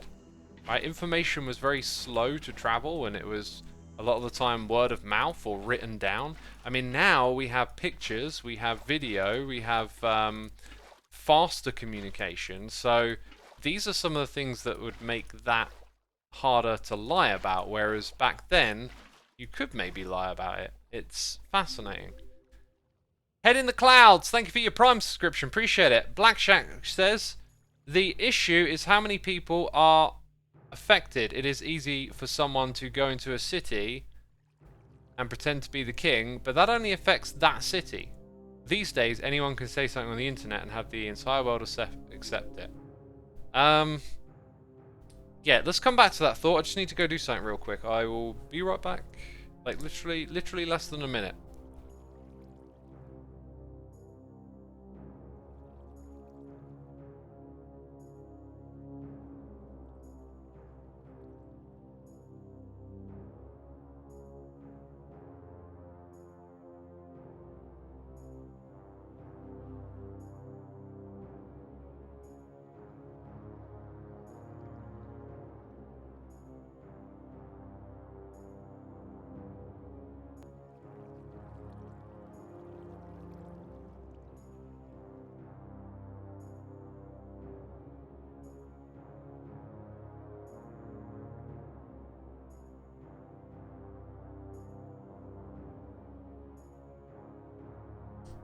So I read a message in the chat there right as I left saying that lying about an army moving is very difficult because there's, you know, thousands of men moving. And it got me thinking, like, well, how would you then verify that same thing, right? Like, so I'm kind of picturing it like, I don't know, let's say you get a letter asking for support to come to war.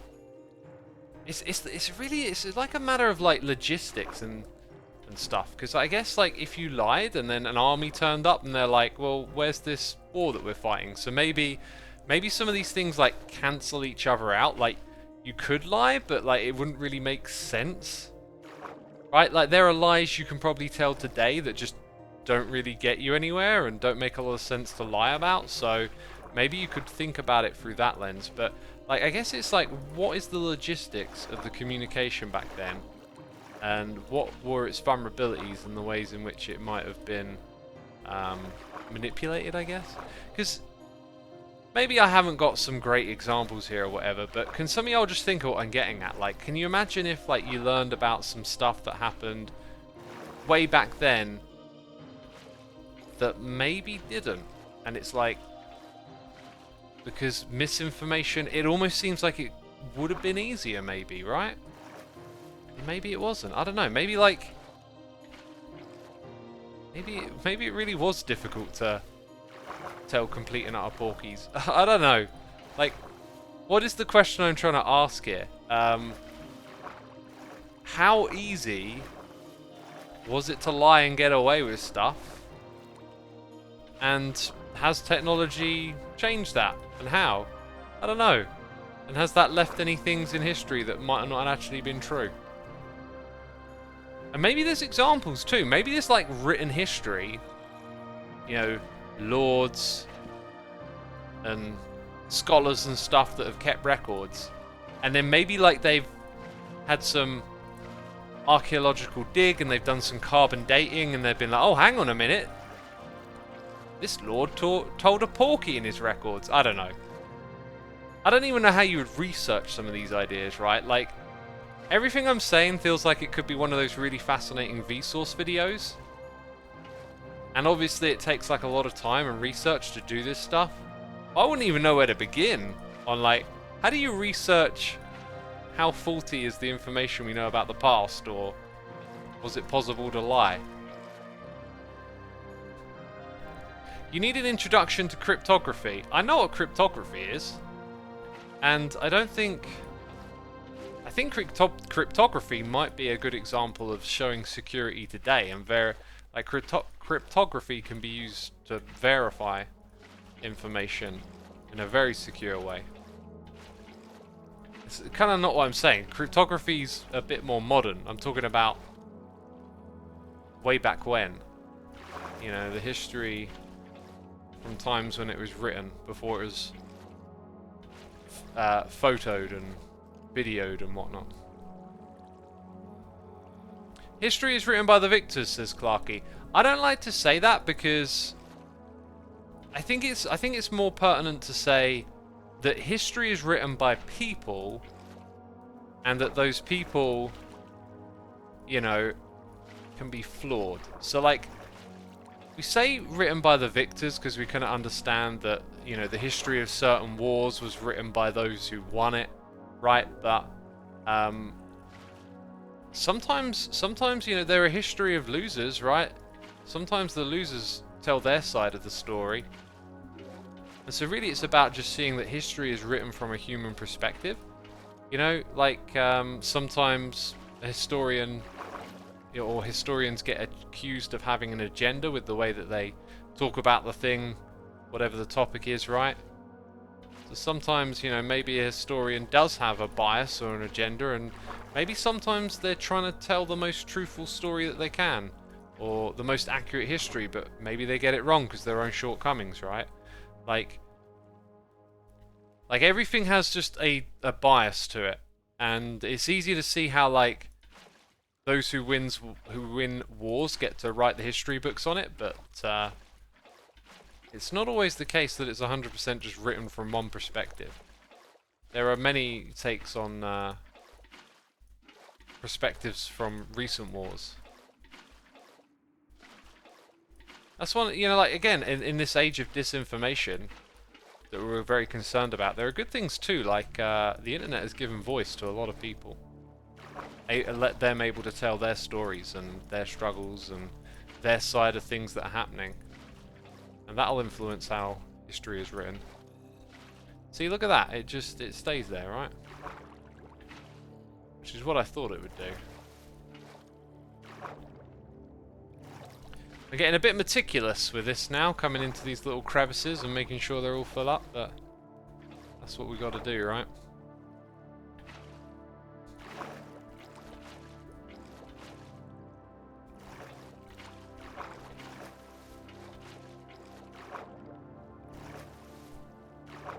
Hey X, is there any reason you call it disinformation rather than misinformation? Or do you use them interchangeably? I'm probably just using them interchangeably, right? It's a good point, really. To misinform, what is it, like miss and dis? What's the technical difference there? I'm not sure. Probably something to do with intent, maybe?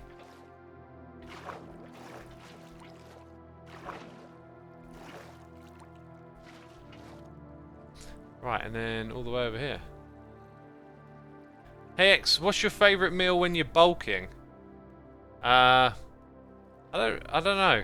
I haven't really, like, my journey's mostly been going the other direction, but I have done some bulks. I didn't really have a bulk meal. I'm not one to do like food prep and get a bunch of meals in the fridge, but I think come next year when I decide to bulk up, I'll probably try something like that. Misinformation is false or inaccurate information. Examples include rumours, insults and pranks. Disinformation is deliberate and includes malicious content such as hoaxes, spearphishing and propaganda. It spreads fear and suspicion among the population. Got ya. I guess I'm talking about both, but maybe more disinformation is actually what I am trying to get at, like when it's a bit more intentional, because we can all understand like gossip and rumours and stuff. It's a bit more of a social thing, but yeah, just the idea of like parts of our history just actually being misunderstood because someone tried to spread disinformation for their own gain. That's what I was curious about.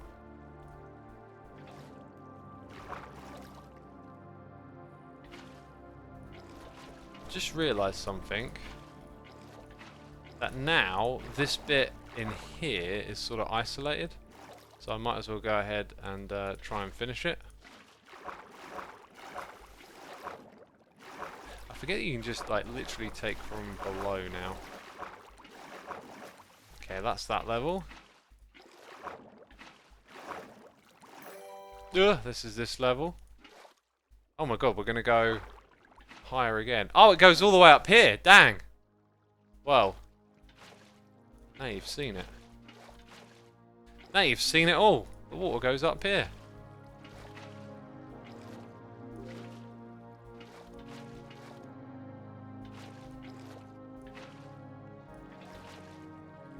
Right, and I think I'll leave it at that, and then we'll go over to the other side and do that one, if it's the same. Bait and Neil, 22 months. Thank you so much. We need boats for the base. Well, by the time we get to the ceiling, maybe not. Thank you so much for the support, my dude. Appreciate it. Thank you. I thought the portal would break, says Scarface. No, you have to put the water in the portal. And all we're doing... Yeah, this one here... Yeah, no, we'll fill it all the way up now. Yeah, we're putting the water around the portal. Oh, okay, one there. Oh, gosh, it's so annoying. All this bibbidi-bobbiting up and down.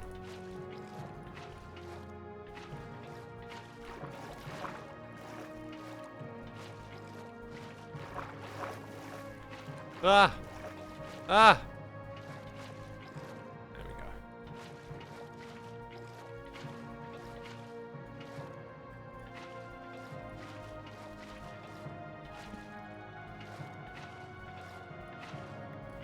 Right, there you go. That's that one done. So now we've got to get back to this level, I guess.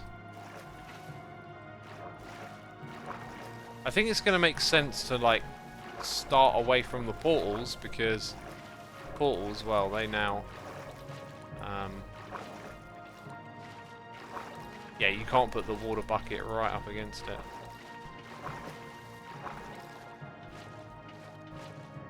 Thought I heard a drowned. I'm kind of waiting for the moment where, like, a drowned spawns. Oh my god, would it stop placing the torches? And look at that. Oh, dang it. That was me.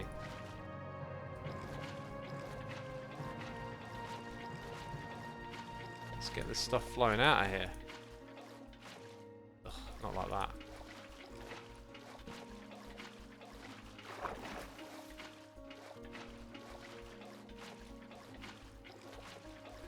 Getting a bit of technique going on.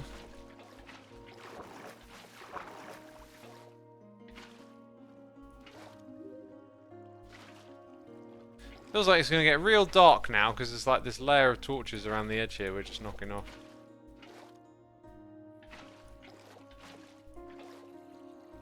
And the amount that I'm holding has definitely gone up the time we've been in here.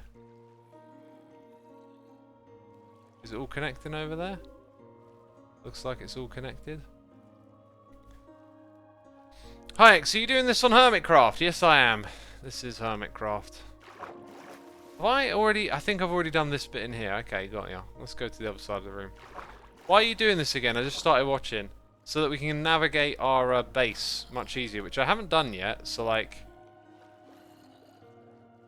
Woo, like that. I wonder if we got any more copper down in the copper field. Then there's that one, and then there's this one down here, right? Maybe I'll, do you know what? I was going to actually originally extend the ribcage all the way over. Oh my god, there's so much. There's so much. I was originally going to extend the water through this section, but I might not now. Drowned spawn naturally at light level 0 in all ocean aquifers in dripstone cave biome and river biomes. Oh yeah. Biome is an important thing. And we're in Jagged Peaks. I was chatting with Pixel earlier about dripstone caves. And he was mentioning Doc's perimeter, because if Doc's got like a dripstone cave all the way down at the bottom, then that, like, the perimeter is also an actual perimeter for a mob farm. So Doc could potentially build some sort of crazy trident farm down at like bedrock level if there's dripstone caves there, right? Oh, would it stop placing these torches? Maybe I'm just being a little too quick for it or something.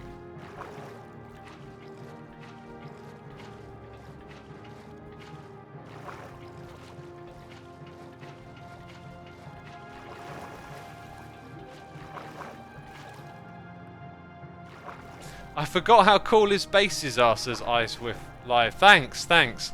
What's ironic about this one is I actually struggled with this whole ribcage thing, but we've given it new life thanks to it being waterlogged.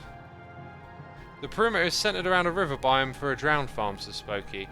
Yeah, does the dripstone caves though, does that give... Because that'll be down at bedrock level, right? The lowest you can put it in the world. And does that have higher spawn rates for drowned? I don't know, just some thoughts.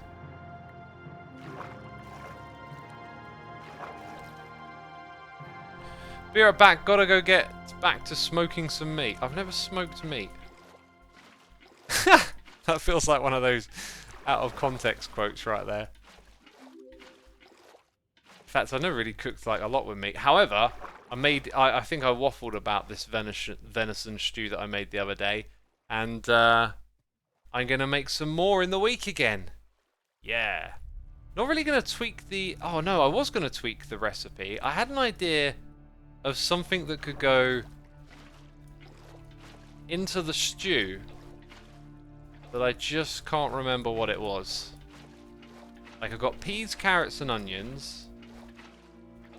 Like some stock cube and some flour to like thicken the sauce. And I think I might just get a little bit of bread and have some of that with it.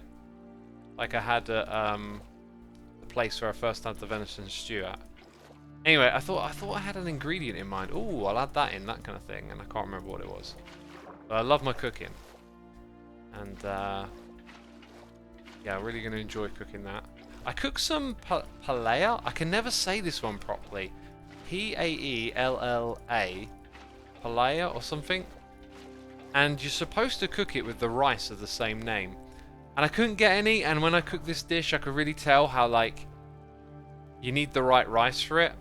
But I remember at a festival I had that dish once and it was absolutely gorgeous, and ever since I've wanted to cook some, and I found some mix, like a little packet, and it's got some instructions on it on like what you can mix it with. Made that today. It was alright, but like it had the wrong type of rice in. You could really tell it just like needed that other type of rice to make it work. The best one to use is turmeric yellow. I don't think turmeric will go in my venison stew. It might, but I don't want to risk it. I was thinking more of a potatoes. Won't need bread then anymore. Yeah, actually I might put a little bit of potato in there. That's cool. I do like potatoes.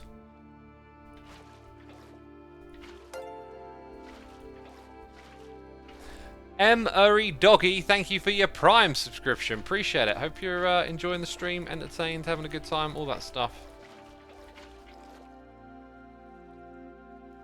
Not sure if there's a difference between rivers and dripstone caves, and if there isn't any special cave biome below the river, dripstone, lush, etc., it'll be river all the way down to bedrock. Oh, well, there you go. There you go. What do you think about fan fictions about you? Are you fine with them? I don't know. They're not really my thing. There's different types of fan fictions. Like, I'm not a fan of shipping at all. But like, you do you. You know? It's not really my thing, but some of you like it, so, you know.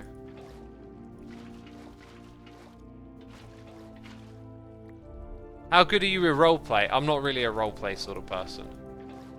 Like, I've tried to do a little bit of that with these Hermitcraft episodes and stuff, especially Season 8, of course, but it's just really not that natural for me. Just, if I have to think about something that much, it just, I don't know. It starts to not make sense at a certain point, right?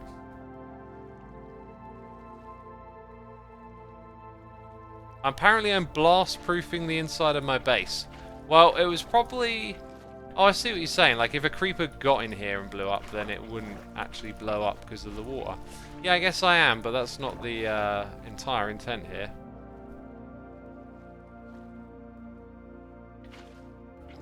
Right, we've got another layer to go. Got to start over the back here again, though. Dev Chimera says, "Hey X, thanks for the stream. It's been really interesting, and it might have been different of what you intended for Dave, but it's real good. Quite enjoyed the talk." Yeah, I was like all in the mindset to do this create stuff and like get the little project over there finished. And I was looking forward to it all day, and then we came on here and it was just something totally different. But like, I'm not surprised that I think stuff through and then I come here and I sort of vent it, and y'all are like my therapist or whatever. It's good to be able to talk about this stuff.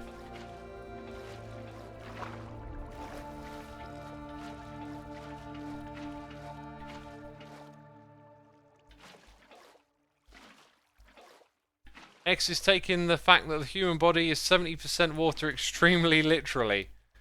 Yeah. Although this is a human skeleton. I mean...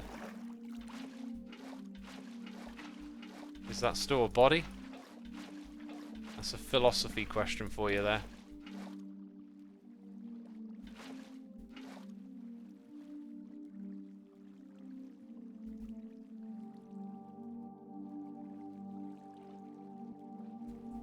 Does flowing water not disrupt portals anymore? No, it doesn't. You have to put the water bucket into the portal to break it. And that's why this thing is good and healthy. There you go. I think that will do for now. It also allows us to sort of see this in action a little. Oh, wow. Now when you come over here, it's like, oh, what's going on? And then, oh, it all comes to light and you can swim through.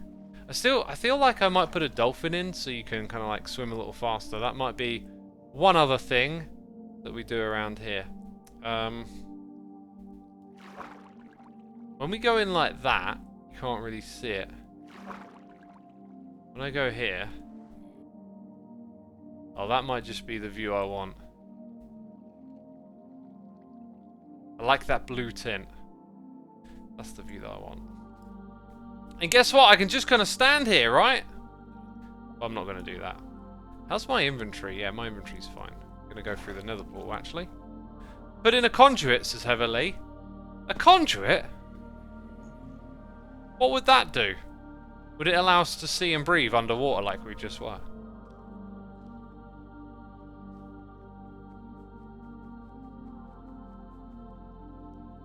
From experience, I don't recommend the dolphin. Nice to go horizontally, but not vertically. Oh, does it not? Does the speed not affect vertically? Oh, that sucks. Anyway, I gotta go through this portal over here next. And I don't want to get caught out. Like, this is potentially a dodgy biome, so we've got to be quick. I want to say a big thank you to everyone who subscribed, resubscribed, donated, and cheered. As always, I appreciate your support. Thanks to all the peeps gifting subs, the mods, the Patreons. Y'all are appreciated, and we will do a riggedy raid. Oh, I said that so enthusiastically. Ah, oh, let's do a riggedy raid then. With my biggity boring voice. Hello YouTube, and welcome back to another biggity video. That didn't work. Hello YouTube, and welcome back to another biggity. Oh God, give up! Right, that's it. It's the end of the stream. Stop trying to be funny. You're useless. I'll see you all soon. Take care. Bye bye.